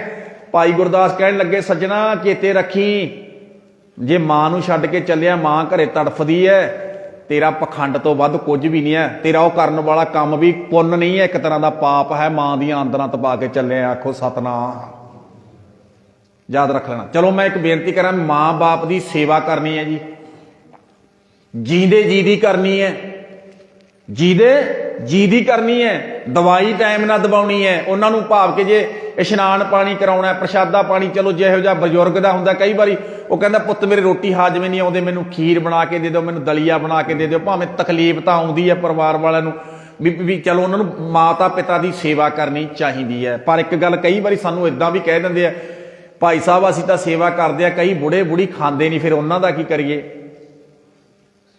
ਕਈ ਖਾਂਦੇ ਨਹੀਂ, ਕਈ ਇਹੋ ਜਿਹੇ ਵੀ ਹੈਗੇ ਆ ਜਿਹੜੇ ਹੱਥ ਨੇ, ਪਤਾ ਕੀ ਕਹਿੰਦੇ ਆ, ਇਹ ਹੱਥ ਨੇ ਕਹਿੰਦੇ ਆ ਐ ਉਂਗਲ ਕਰਦੇ ਆ ਵੀ ਗਲਾਸ ਚੈਨੀ ਪਾ ਕੇ ਲਿਆ ਦੇ, ਇਹਦਾ ਮਤਲਬ ਵੀ ਰੋਟੀ ਖਾਣ ਦੇ ਚਾਲੇ ਨਹੀਂ ਹੈਗੇ, ਆਖੋ ਸਤਨਾਮ। ਸਮਝ ਗਏ ਕਿ ਨਹੀਂ? ਕਿਸ ਮਾਰ ਕੀ ਕਹਿੰਦੇ ਆ? ਉਹਦਾ ਸਮਝ ਲੈ ਵੀ ਬੰਦਿਆ ਤੇਰੇ ਰੋਟੀ ਖਾਣ ਦੇ ਚਾਲੇ ਨਹੀਂ ਹੈਗੇ, ਪਰਿਵਾਰ ਵਾਲੇ ਤਾਂ ਛਕਾਉਂਦੇ ਆ। ਹੁਣ ਤੂੰ ਸਾਰਾ ਕੁਝ ਛੱਡ ਦੇ, ਹੁਣ ਤੂੰ ਸਾਰਾ ਕੁਝ ਛੱਡ ਦੇ, ਹੁਣ ਤੂੰ ਕੇਵਲ ਐ ਕਹਿ ਪੁੱਤ ਠੀਕ ਹੈ ਜਿਹੜਾ ਮੈਂ ਜਵਾਨੀ ਪਹਿਰੇ ਵਿੱਚ ਜੋ ਕੁਝ ਕਰ ਲਿਆ, ਹੁਣ ਮੈਨੂੰ ਤੁਸੀਂ ਰੋਟੀ ਖਵਾ ਦਿਓ ਤੇ ਮੈਂ ਰੋਟੀ ਖਾਣ ਵਾਲਾ ਬਣਨਾ ਹੈ। ਉਹ ਤਾਂ ਫਿਰ ਕਈ ਵਾਰੀ ਮੈਂ ਕਹਿੰਦਾ ਹੁੰਦਾ ਵੀ ਅਗਲੇ ਨੂੰ ਭੁੱਖ ਨਹੀਂ ਹੈਗੀ, ਫਿਰ ਅਗਲੇ ਨੇ ਖਾਣੀ ਨਹੀਂ। ਇਹਦਾ ਮਤਲਬ ਤੁਸੀਂ ਤਾਂ ਛਕਾਉਂਦੇ ਹੋ, ਤੁਹਾਡਾ ਧੰਨਵਾਦ ਹੈ। ਜਿਹੜੇ ਨੇ ਖਾਣੀ ਆ ਉਹਨੂੰ ਭੁੱਖ ਨਹੀਂ, ਉਹਨੂੰ ਭੁੱਖ ਨਹੀਂ, ਫਿਰ ਭੁੱਖੇ ਬੰਦਾ ਤਾਂ ਤੁਹਾਨੂੰ ਪਤਾ ਜਿਹਨੂੰ ਭੁੱਖ ਹੀ ਨਹੀਂ ਹੈਗੀ ਉਹਨੂੰ ਤਾਂ ਕਿੱਥੋਂ ਖਾਣੀ ਹੈ। ਤੇ ਸਤਿਗੁਰੂ ਸੱਚੇ ਪਾਤਸ਼ਾਹ ਜੀ ਕਹਿਣ ਲੱਗੇ ਸਿੱਖਾ ਇੱਕ ਗੱਲ ਯਾਦ ਰੱਖੀ, ਜ਼ਿੰਦਗੀ ਦੇ ਮੇਨ 3 ਰਸਤੇ ਆ, 3, ਪਰਮਾਤਮਾ, ਗੁਰੂ, ਮਾਂ ਬਾਪ, ਤਿੰਨੇ ਨਹੀਂ। ਤੇ ਅਪਰਾਧ ਪੰਜਾਬੀਆਂ ਦਾ, ਵੈਸੇ ਪੰਜਾਬੀਆਂ ਨੇ ਪੂਰੀ ਦੁਨੀਆ ਤੇ ਨਾਂ ਰੋਸ਼ਨ ਕਰ ਦਿੱਤਾ। ਆਹ ਦੇਖ ਲਓ ਤੁਸੀਂ, ਉੱਥੇ ਰੂਸ ਤੇ ਇੱਥੇ ਜੰਗ ਲੱਗੀ ਪਈ ਹੈ ਨਾ ਰੂਸ ਦੀ ਤੇ ਯੂਕਰੇਨ ਦੀ, ਉੱਥੇ ਹਜੇ ਤੱਕ ਕੋਈ ਨਹੀਂ ਪਹੁੰਚਿਆ, ਗੁਰੂ ਦੇ ਸਿੱਖ ਪਹੁੰਚ ਗਏ ਆ। ਵੇਖ ਲਈਆਂ ਜੀ ਵੀਡੀਓ, ਦਵਾਈ ਲੈ ਕੇ ਵੀ ਪਹੁੰਚ ਗਏ, ਲੰਗਰ ਲੈ ਕੇ ਵੀ ਪਹੁੰਚ ਗਏ। ਜਿਹੜੇ ਆਪਣੇ ਭਾਰਤੀ ਸਮਝ ਲਓ ਸਟੂਡੈਂਟ ਫਸੇ ਸੀ ਉੱਥੇ, ਉਹ ਸਟੂਡੈਂਟ ਵੀ ਜਾ ਕੇ ਉਹਨਾਂ ਕੋਲੇ ਵੀ ਵਗ ਗਿਆ, ਆਪਣੇ ਖਾਲਸਾ ਏਡ ਵਾਲੇ, ਉਹਨਾਂ ਕੋਲੇ ਵੀ ਜਾ ਕੇ ਉੱਥੇ ਵੀ ਵਗ ਗਏ। ਐ ਸਮਝ ਲਓ ਕਿਆ ਬਾਤ ਹੈ। ਬਾਬੇ ਨਾਨਕ ਦੇ ਸਿੱਖ ਹੈ ਜਿਨ੍ਹਾਂ ਨੇ ਬਾਬੇ ਨਾਨਕ ਦੀ ਸਿੱਖੀ ਪੂਰੀ ਦੁਨੀਆ ਦੇ ਨਾਂ ਰੋਸ਼ਨ ਕਰ ਦਿੱਤਾ ਹੈ। ਭਾਵੇਂ ਆਪਾਂ, ਮੈਂ ਬੇਨਤੀ ਕਰਦਾ ਵੀ ਲੰਗਰ ਲਾਉਣੇ ਆ, ਪਰ ਇਹ ਕੰਮ ਵੀ ਕਰਨਾ ਵੀ ਲੰਗਰ ਵੀ ਲਾਉਣਾ ਹੈ, ਸੇਵਾਵਾਂ ਵੀ ਕਰਨੀਆਂ, ਪਰ ਸੇਵਾ ਆਪਣੇ ਮਾਂ ਦੀ, ਆਪਣੇ ਬਾਪ ਦੀ, ਆਪਣੇ ਦਾਦੇ ਦੀ, ਆਪਣੇ ਦਾਦੇ ਦੀ ਕਰਨੀ ਵੀ ਬਹੁਤ ਜ਼ਰੂਰੀ ਹੈ। ਬਾਹਰੀ ਸੇਵਾ ਕੀਤੀ ਵੀ ਫੇਰ ਸਫਲੀ ਹੈ, ਜੇ ਘਰੋਂ ਸੇਵਾ ਸ਼ੁਰੂ ਕੀਤੀ ਹੈ ਤਾਂ ਆਖੋ ਸਤਨਾਮ। ਤੇ ਨਹੀਂ ਤਾਂ ਸਤਿਗੁਰੂ ਜੀ ਕਹਿਣ ਲੱਗੇ ਗੋਬਿੰਦ ਹਮ ਐਸੇ ਅਪਰਾਧੀ, ਇਹ ਗੋਬਿੰਦ ਹਮ ਐਸੇ ਅਪਰਾਧੀ। ਤੇ ਅਸੀਂ ਇੰਨੇ ਅਪਰਾਧੀ ਆ ਮਹਾਰਾਜ। ਕਿਉਂ ਮਹਾਰਾਜ, ਕਿਉਂ ਕਹਿੰਦੇ ਹੋ ਸਾਨੂੰ ਅਪਰਾਧੀ ਹੈ? ਜਿਨ ਪ੍ਰਭ ਜੀਓ ਪਿੰਡ ਥਾ ਦੀਆ, ਤਿਸ ਕੀ ਭਉ ਭਗਤ ਨਹੀਂ ਸਾਦੀ। ਜਿਸ ਮਾਲਕ ਨੇ ਜਿੰਦ ਦਿੱਤੀ, ਸੋਹਣਾ ਸਰੀਰ ਦਿੱਤਾ, ਉਹਨੂੰ 10 ਮਿੰਟ ਯਾਦ ਨਹੀਂ ਕੀਤਾ। ਜਿਸ 10ਵੇਂ ਪਾਤਸ਼ਾਹ ਨੇ ਪੂਰਾ ਸਰਬੰਸ ਕੁਰਬਾਨ ਕਰ ਦਿੱਤਾ, ਕਦੇ ਉਹਦਾ ਧੰਨਵਾਦ ਨਹੀਂ ਕੀਤਾ, ਬਾਬੇ ਦਾ ਧੰਨਵਾਦ ਨਹੀਂ ਕੀਤਾ। ਕਦੇ ਆਪਣੀ ਮਾਂ ਨੂੰ, ਆਪਣੇ ਪਿਓ ਨੂੰ ਪ੍ਰਸ਼ਾਦਾ ਪਾਣੀ ਛਕਾ ਕੇ ਉਹਨਾਂ ਦਾ ਦਿਲ ਨਹੀਂ ਜਿੱਤਿਆ। ਦਿਲ ਜਿੱਤਣਾ ਹੁੰਦਾ ਜੀ, ਮੈਂ ਬੇਨਤੀ ਕਰਦਾ, ਦਿਲ ਨਹੀਂ ਜਿੱਤਿਆ ਤਾਂ ਸੱਜਣਾ ਇੱਕ ਗੱਲ ਚੇਤੇ ਰੱਖੀ, ਅਪਰਾਧੀ ਨਾ ਬਣੀ। ਆਪਾਂ ਤਾਂ ਬਾਬੇ ਨਾਨਕ ਦੇ ਸਿੱਖ ਹੈ ਜੀ, ਗੁਰੂ ਦਾ ਸਿੱਖ ਤਾਂ ਸੇਵਾ ਕਰਦਾ, ਵਿੱਚ ਦੁਨੀਆ ਸੇਵ ਕਮਾਈਐ। ਬੋਲੋ ਜੀ, ਵਿੱਚ ਦੁਨੀਆ ਸੇਵ ਕਮਾਈਐ ਤਾਂ ਦਰਗਾਹ ਵੈਸਣ ਪਾਈਐ। ਨਾਲ ਪਤਾ ਬਾਬਾ ਕਹਿੰਦਾ ਕਹੋ ਨਾਨਕ ਬਾਂਹ ਲੁਡਾਈ ਹੈ। ਬਾਂਹ ਲੁਡਾਈ ਦਾ ਅਰਥ ਪਤਾ ਜੀ, ਭਾਵ ਕਿ ਲੁੱਡੀਆਂ ਪਾਉਂਦਾ ਜਾਣਾ। ਏਦਾਂ ਅਗਲਾ ਕਹਿੰਦਾ ਕਿੱਦਾਂ ਲੁੱਡੀਆਂ ਪਾਉਂਦਾ ਜਾਂਦਾ ਹੈ। ਬਾਬਾ ਪਤਾ ਕਹਿੰਦਾ ਸਿੱਖਾ ਉਹ ਵਿੱਚ ਦੁਨੀਆ ਸੇਵ ਕਮਾਈ ਹੈ। ਸੇਵਾ ਦੇ ਵਿੱਚ ਸਾਰੀ ਆ ਗਈ ਜੀ, ਮਾਂ ਬਾਪ ਵੀ ਆ ਗਿਆ, ਦੂਸਰੇ ਵੀ ਆ ਗਏ। ਦੁਨੀਆ ਦੇ ਵਿੱਚ ਰਹਿੰਦਾ ਸੇਵਾ ਕਰੀ, ਭਲੇ ਦੇ ਕੰਮ ਕਰੀ, ਬਾਬੇ ਨਾਨਕ ਦੇ ਘਰ ਦੇ ਨਾਲ ਜੁੜ ਕੇ ਰਹੀਂ। ਤੈਨੂੰ ਦਰਗਾਹ ਦੇ ਵਿੱਚ ਜਾਣ ਵੇਲੇ ਨਾ, ਰੱਬੀ ਅਦਾਲਤ ਦੇ ਵਿੱਚ ਜਾਣ ਵੇਲੇ ਕਿਸੇ ਕਿਸਮ ਦੀ ਨਮੋਸ਼ੀ ਨਹੀਂ ਹੋਏ, ਤੂੰ ਤਾਂ ਲੁੱਡੀਆਂ ਪਾਉਂਦਾ ਜਾਏਗਾ ਵੀ ਆਪਾਂ ਤਾਂ ਚੱਲੇ ਆ ਬਾਈ। ਤੇ ਭਾਈ ਗੁਰਦਾਸ ਪਤਾ ਕਹਿੰਦਾ ਚੱਲੇ ਜਨਮ ਸਵਾਰ, ਗੁਰਮੁਖ ਜਨਮ ਸਵਾਰ ਦਰਗਾਹ ਚੱਲਿਆ। ਫਿਰ ਮਗਰੋਂ ਨਹੀਂ ਮੇਰੇ ਵਰਗੇ ਨੂੰ ਕਹਿਣਾ ਪੈਣਾ ਅਰਦਾਸ ਕਰ ਦਿਓ ਜੀ। ਕੀ ਅਰਦਾਸ ਕਰ ਦਿਓ? ਸੱਚਖੰਡ ਚਲਾ ਜਾਵੇ। ਸੱਚਖੰਡ ਕਈ ਵਾਰੀ ਮੈਂ ਤਾਂ ਹੈਰਾਨ ਮੰਨਦਾ ਵੀ ਜਦੋਂ ਅਸੀਂ ਅਰਦਾਸ ਕਰਦੇ ਆ ਨਾ, ਮਹਾਰਾਜ ਜੀ ਆਪ ਜੀ ਦੇ ਚਰਨਾਂ 'ਚ ਨਿਵਾਸ ਬਖਸ਼ਿਓ, ਆਪ ਜੀ ਦੇ ਚਰਨਾਂ 'ਚ ਨਿਵਾਸ ਬਖਸ਼ਿਓ। ਉਹ ਜਿਹਦੀ ਅਰਦਾਸ ਕਰਦੇ ਹੁੰਦੇ ਆ ਉਹ 90 ਸਾਲ ਦਾ ਹੋ ਕੇ ਮਰਿਆ, ਉਹ 90 ਸਾਲ ਦੇ ਵਿੱਚੋਂ ਇੱਕ ਦਿਨ ਵੀ ਗੁਰਦੁਆਰੇ ਨਹੀਂ ਦੇਖਿਆ ਵੀ ਗੁਰਦੁਆਰੇ ਆਇਆ ਹੋਵੇ ਕਦੇ। ਨਾ ਕਦੇ ਆਨੰਦਪੁਰ ਸਾਹਿਬ, ਨਾ ਕਦੇ ਦਰਬਾਰ ਸਾਹਿਬ, ਨਾ ਕਦੇ 5 ਮਿੰਟ ਕਿਸੇ ਦੇ ਭੋਗ ਤੇ, ਨਾ ਕਿਤੇ ਸੇਵਾ ਵਾਲੇ ਪਾਸੇ, ਨਾ ਕਿਤੇ ਦਸਵੰਧ ਵਾਲੇ ਪਾਸੇ, ਕਿਸੇ ਪਾਸੇ ਨਹੀਂ ਦੇਖਿਆ। ਮਗਰੋਂ ਬਾਬੇ ਦੀ ਬਾਂਹ ਫੜ ਕੇ ਕਹਿੰਦੇ ਬਾਬਾ ਜਿਹੜਾ 90 ਸਾਲ ਦਾ ਨਹੀਂ ਆਇਆ ਨਾ, ਤੇਰੀ ਡਿਊਟੀ ਆ, ਇਹਨੂੰ ਸੱਚਖੰਡ ਭੇਜ ਦੇ, ਆਖੋ ਸਤਨਾਮ। ਅਰਦਾਸ। ਤੇ ਇੱਕ ਮੈਂ ਬੇਨਤੀ ਕਰਾਂ ਨਾ ਜੀ, ਦਰਗਾਹ ਵਿੱਚ ਇੱਕ ਗੱਲ ਚੇਤੇ ਰੱਖ ਲੈਣਾ, ਮੈਂ ਹੋਰ ਬੇਨਤੀ ਕਰਾਂ, ਚਲੋ 2 ਮਿੰਟਾਂ 'ਚ, ਵੈਸੇ ਟਾਈਮ ਹੋ ਗਿਆ ਆਪਣਾ ਅਰਦਾਸ ਦਾ। ਰੱਬ ਦੇ ਘਰੇ ਪਤਾ ਕਿਹਨੂੰ ਥਾਂ ਮਿਲਦੀ ਹੈ? ਪਤਾ 5 ਕੰਮ ਕਰਨ ਵਾਲੇ ਨੂੰ ਮਿਲਦੀ ਹੈ। ਰੋਜ਼ਾਨਾ ਇੱਕ ਸ਼ਬਦ ਪੜ੍ਹਦੇ ਅਸੀਂ, ਰੋਜ਼ਾਨਾ ਕੱਲਾ ਕੱਲਾ ਗਿਣ ਲਿਓ ਤੁਸੀਂ। ਗੁਰੂ ਸਾਹਿਬ ਦਾ ਵਚਨ ਹੈ। ਕੀ ਹੈ ਕਿਤੇ ਭੁਲੇਖਾ ਹੋਵੇ? ਮੇਰੇ ਵਰਗਾ ਮਰਿਆ ਤਾਂ ਖੁਦਕਸ਼ੀ ਕਰਕੇ ਮਰਿਆ, ਤਾਂ ਗੱਡੀ ਢਾਹਾਂ ਆ ਕੇ, ਮੇਰੇ ਵਰਗਾ ਤਾਂ ਕਹਿੰਦੇ ਹੁਣ ਸੱਚਖੰਡ ਭੇਜ ਦੇ ਉਹਨੂੰ, ਤੁਹਾਡੀ ਡਿਊਟੀ ਹੈ। 5 ਕੰਮ ਕਰਨ ਵਾਲੇ ਨੂੰ ਦਰਗਾਹ 'ਚ ਜਗ੍ਹਾ ਮਿਲਦੀ ਹੈ ਜੀ। ਆ ਗੁਰੂ ਸਾਹਿਬ ਦੇ ਬਚਨ ਸੁਣਿਓ ਜੀ ਧਿਆਨ ਨਾਲ। ਨੰਬਰ 1 ਤੇ ਅੰਤਰ ਗੁਰ ਆਰਾਧਨਾ ਪੜ੍ਹਦੇ ਜੀ, ਅੱਜ ਸ਼ਾਮ ਨੂੰ ਪਾਣੀ ਪੜੋ ਜਿਨ੍ਹਾਂ ਨੂੰ ਆਉਂਦਾ। ਅੰਤਰ ਗੁਰ ਆਰਾਧਨਾ, ਜਿਹਵਾ ਜਪ ਗੁਰ ਨਾਉ, ਨੇਤਰੀ ਸਤਿਗੁਰ ਪੇਖਣਾ, ਸ਼ਰਵਣੀ ਸੁਣਨਾ ਗੁਰ ਨਾਉ। 5ਵਾਂ ਕੀ ਆ ਜੀ? ਸਤਿਗੁਰ ਸੇਤੀ ਰਤਿਆਂ। ਸਤਿਗੁਰ ਸੇਤੀ ਬੋਲੋ ਜੀ, ਸਤਿਗੁਰ ਸੇਤੀ ਰਤਿਆਂ। ਰਤਿਆਂ ਦਾ ਅਰਥ ਹੁੰਦਾ ਗੁਰੂ ਨਾਲ ਪਿਆਰ ਕਰਨਾ, ਮੁਹੱਬਤ ਕਰਨੀ, ਦਿਲੋਂ ਮੁਹੱਬਤ ਜਿਨ ਸਹੀ ਸੱਚਿਆ, ਜਿਨ ਮਨ ਹੋਰ ਮੁਖ ਹੋਰ ਸੇ ਕਾਂਡੇ ਕੱਚਿਆ। ਤੇ ਅੱਗੇ ਕੀ ਲਿਖਿਆ? ਸਿੱਖਾ 5 ਕੰਮ ਕਰਨ ਵਾਲਾ ਜਿਹੜਾ 5 ਕੰਮ ਕਰਦਾ ਹੈ। ਅੰਤਰ ਗੁਰ ਆਰਾਧਨਾ ਦਾ ਮਤਲਬ ਕੀ ਹੁੰਦਾ ਹੈ? ਅੰਤਰ ਆਤਮੇ ਗੁਰੂ ਦੀ ਆਰਾਧਨਾ ਕਰਨੀ, ਭਾਵ ਗੁਰਬਾਣੀ ਦੇ ਦੱਸੇ ਮਾਰਗ ਤੇ ਚੱਲਣਾ, ਉਹਨੂੰ ਅੰਤਰ ਗੁਰ ਆਰਾਧਨਾ ਕਹਿੰਦੇ ਐ। ਗੁਰੂ ਤੋਂ ਗਿਆਨ ਲੈਣਾ, ਪਹਿਲਾਂ ਗੁਰਬਾਣੀ ਪੜ੍ਹਨੀ, ਫਿਰ ਉਹਨੂੰ ਸਮਝਣੀ, ਸਮਝ ਕੇ ਜੀਵਨ ਤੇ ਕਮਾਉਣਾ। ਅੰਤਰ ਆਤਮੇ ਗਿਆਨ ਲੈ ਕੇ ਨਾ ਗੁਰੂ ਦੇ ਦੱਸੇ ਮਾਰਗ ਤੇ ਚੱਲਣਾ, ਅੰਤਰ ਗੁਰ ਆਰਾਧਨਾ। ਨੰਬਰ 2 ਜੇਵਾ ਜਪ ਗੁਰ ਨਾਉ। ਆ ਜਿਹੜੀ ਜ਼ੁਬਾਨ ਪ੍ਰਮਾਤਮਾ ਨੇ ਦਿੱਤੀ ਆ, ਪ੍ਰਮਾਤਮਾ ਦਾ ਨਾਮ ਜਪਣਾ ਤੇ ਇਹਦੇ ਨਾਲ ਬਾਣੀ ਪੜ੍ਹਨੀ। ਤੀਜਾ ਹੈ ਜੇਵਾ ਜਪ ਗੁਰ ਨਾਉ, ਨੇਤਰੀ ਸਤਿਗੁਰ ਪੇਖਣਾ। ਨੇਤਰੀ ਆ ਜਿਹੜੇ ਬਾਹਰੀ ਅੱਖਰ ਹੈ, ਚਲੋ ਹਜੇ ਤੱਕ ਬਾਹਰੀ, ਆ ਜਿਹੜੇ ਬਾਹਰੀ ਨੇਤਰ ਦਿੱਤੇ ਆ ਪ੍ਰਮਾਤਮਾ ਨੇ, ਅੰਮ੍ਰਿਤ ਵੇਲੇ ਇਸ਼ਨਾਨ ਕਰਕੇ ਗੁਰਦੁਆਰਾ ਸਾਹਿਬ ਆ ਕੇ ਜਦੋਂ ਇਹਨਾਂ ਅੱਖਾਂ ਦੇ ਨਾਲ ਆ ਸਤਿਗੁਰੂ ਦੇ ਦਰਸ਼ਨ ਕਰਦੇ ਆ। ਵੈਸੇ ਇੱਕ ਦੂਸਰਾ ਦਰਸ਼ਨ ਹੈ ਜੀ ਜਿਹੜਾ ਪਾਠ ਦਰਸ਼ਨ ਹੈ, ਉਹ ਹੁੰਦਾ ਗੁਰਬਾਣੀ ਦੀ ਵਿਚਾਰ ਦੁਆਰਾ। ਨੇਤਰੀ ਸਤਿਗੁਰ ਪੇਖਣਾ, ਇਹਨਾਂ ਅੱਖਾਂ ਨਾਲ ਜਿਹੜਾ ਆਪਣੇ ਗੁਰੂ ਦੇ ਦਰਸ਼ਨ ਕਰਦਾ, ਗੁਰੂ ਦੀਆਂ ਸੰਗਤਾਂ ਦੇ ਦਰਸ਼ਨ ਕਰਦਾ, ਇਹਨਾਂ ਅੱਖਾਂ ਨਾਲ ਵੇਖ ਕੇ ਸੇਵਾ ਕਰਦਾ। ਸ਼ਰਵਣੀ ਸੁਣਨਾ ਗੁਰ ਨਾਉ। ਅਗਲਾ ਚੌਥਾ ਜੀ, ਕੰਨ ਦਿੱਤੇ ਆ ਪ੍ਰਮਾਤਮਾ ਨਾਲ ਨੇ, ਜਿਹੜੇ ਕੰਨਾਂ ਦੇ ਨਾਲ ਬੈਠ ਕੇ ਆਪਣੇ ਸਤਿਗੁਰ ਦੀ ਬਾਣੀ ਸੁਣਦੇ ਐ। ਬਾਣੀ ਨਹੀਂ, ਬਹੁਤਿਆਂ ਨੂੰ ਬਾਣੀ ਚੰਗੀ ਨਹੀਂ ਜੀ ਲੱਗਦੀ, ਗੱਲ ਯਾਦ ਰੱਖ ਲੈਣਾ, ਰੌਲਾ ਤਾਂ ਅੱਜ ਇਹੀ ਹੈ। ਸ਼ਰਵਣੀ ਸੁਣਨਾ ਗੁਰ ਨਾਉ। ਗੁਰ ਨਾਉ ਲਿਖਿਆ ਜੀ ਗੁਰੂ ਦੀ ਗੱਲ, ਜੋ ਗੁਰੂ ਦੀ ਵਿਚਾਰ ਹੈ ਕੰਨਾਂ ਨਾਲ ਸੁਣਦਾ ਹੈ। ਤੇ ਨੇਤਰੀ ਸਤਿਗੁਰ ਪੇਖਣਾ, ਸ਼ਰਵਣੀ ਸੁਣਨਾ ਗੁਰ ਨਾਉ, ਸਤਿਗੁਰ ਸੇਤੀ ਰਤਿਆਂ। ਸਤਿਗੁਰ ਸੇਤੀ ਰਤਿਆਂ ਕਹਿਣ ਲੱਗੇ ਗੁਰੂ ਨਾਲ ਰਤਿਆ ਹੋਵੇ, ਅੰਦਰੋਂ ਸੁਰਤ ਗੁਰੂ ਨਾਲ ਰੱਤੀ ਹੋਵੇ। ਮੇਰਾ ਤਾਂ ਸਾਰਾ ਕੁਝ, ਮੇਰਾ ਤਾਂ ਜਿੰਦ ਜਾਨ ਮੇਰਾ ਗੁਰੂ ਹੈ, ਮੈਂ ਗੁਰੂ ਤੋਂ ਬਗੈਰ ਹੋਰ ਕਿਸੇ ਪਾਸੇ ਨਹੀਂ ਜਾਂਦਾ। ਤੇ ਅਗਲੀ ਪੰਕਤੀ ਪਤਾ ਕੀ ਲਿਖਿਆ? ਦਰਗਾਹ ਪਾਈ ਹੈ, ਬੋਲੋ ਜੀ, ਦਰਗਾਹ ਪਾਈ ਹੈ। ਠਾਉ ਠਾਉ ਠਾਉ ਮੈਨੇ ਹੁੰਦਾ ਥਾਂ। 5 ਕੰਮ ਕਰਨ ਵਾਲੇ ਨੂੰ ਮਾਲਕ ਦੇ ਘਰੇ ਥਾਂ ਮਿਲਦਾ, ਦੂਸਰੇ ਨੂੰ ਨਹੀਂ ਮਿਲਦਾ, ਆਖੋ ਸਤਨਾਮ। ਐਵੇਂ ਭੁਲੇਖੇ 'ਚ ਨਾ ਰਹਿ ਜਾਓ। ਤਾਂ ਸਾਡੀ ਮਜਬੂਰੀ ਹੁੰਦੀ ਹੈ ਅਰਦਾਸ ਕਰਨ ਵਾਲੇ ਬਾਬੇ ਦੀ, ਅਰਦਾਸਗੇ ਦੀ। ਤੇ ਚਲੋ ਪੰਥਕ ਵਿਧਾਨ ਵੀ ਹੈ, ਪੰਥਕ ਵਿਧਾਨ ਇੱਕ ਬਣਾਇਆ ਹੋਇਆ ਵੀ ਤੁਸੀਂ ਭਾਈ ਅੰਤਮ ਅਰਦਾਸ ਦੇ ਉੱਤੇ, ਭੋਗ ਦੇ ਉੱਤੇ ਕਥਾ ਕਰਨੀ ਹੈ। ਬੰਦੇ ਨੇ ਆਪ ਨੇ ਕੁਝ ਕੀਤਾ ਕੋਈ ਨਹੀਂ 80-90 ਸਾਲਾਂ ਦੇ ਵਿੱਚ, ਹੁਣ ਕਹਿੰਦੇ ਬਾਬਾ ਤੂੰ ਇਹਨੂੰ ਸੱਚਖੰਡ ਛੱਡਿਆ। ਸੱਚਖੰਡ ਜਾਣ ਦੀ ਜ਼ਿੰਮੇਵਾਰੀ ਬੰਦਿਆ ਤੇਰੀ ਆਪਣੀ ਹੈ, ਹੋਰ ਕਿਸੇ ਦੀ ਨਹੀਂ, ਆਖੋ ਸਤਨਾਮ। ਆ ਕੰਮ ਕਰਨਾ। ਤੇ ਚਲੋ ਜੀ, ਇਹ ਰਹਿੰਦੇ ਸ਼ਬਦ ਦੀ ਵਿਚਾਰ ਆਪਾਂ ਕੱਲ ਨੂੰ ਕਰਾਂਗੇ। ਤੁਹਾਡਾ ਸਾਰੀ ਸੰਗਤ ਦਾ ਬਹੁਤ ਬਹੁਤ ਧੰਨਵਾਦ। ਧੰਨ ਸ਼੍ਰੀ ਗੁਰੂ ਗ੍ਰੰਥ ਸਾਹਿਬ ਸੱਚੇ ਪਾਤਸ਼ਾਹ ਜੀ ਦਾ ਧੰਨਵਾਦ, ਜਿਸ ਗੁਰੂ ਦੀ ਕਿਰਪਾ ਦਾ ਸਦਕਾ ਆਪਾਂ ਨੇ ਬੈਠ ਕੇ